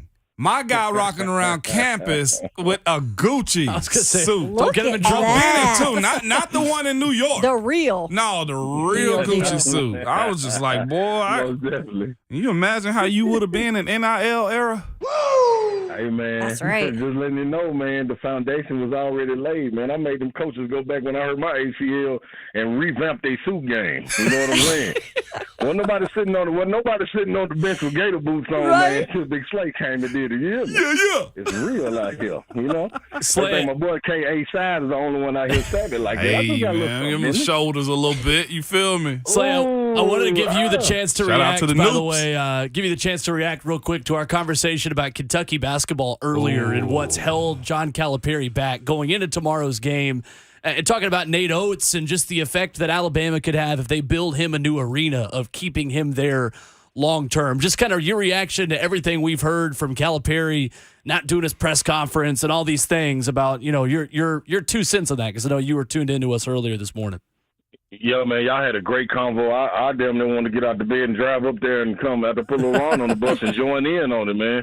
I think the thing with it, man, with Nate Oates, what he's doing at Alabama, and you see what's taking place at Kentucky, I'm not sure if that is the destination for a coach that is established in a situation where he has all of the resources. You know what I'm saying? Yep. You look at it with what Nate Oates has going on at Alabama, and this is the thing. As long as Saban is there, I can't see a guy running away from that situation, because when Alabama wins national championships, Yep. Saban takes care of the entire university, academics included. So even if he has to take a pay cut. So whatever Nate Oates needs is thriving for it's right there. It's right there for the taking for him, and it's not going to be a situation where he would walk away from that, because the bag is not going to be the case. Now, chasing and adding to tradition, that may be something different, but Nate Oates seems like a pretty loyal guy. And you know, that comes from when we get to have a conversation, me and Savage, with Danny White, just knowing his background and things of that nature. So, man, he's going to do a terrific job down there, and he's building something when you talk about legacy at Alabama. You just don't leave a program where you have all of the resources. As far as Cal goes, it's hot. It's getting hot in here.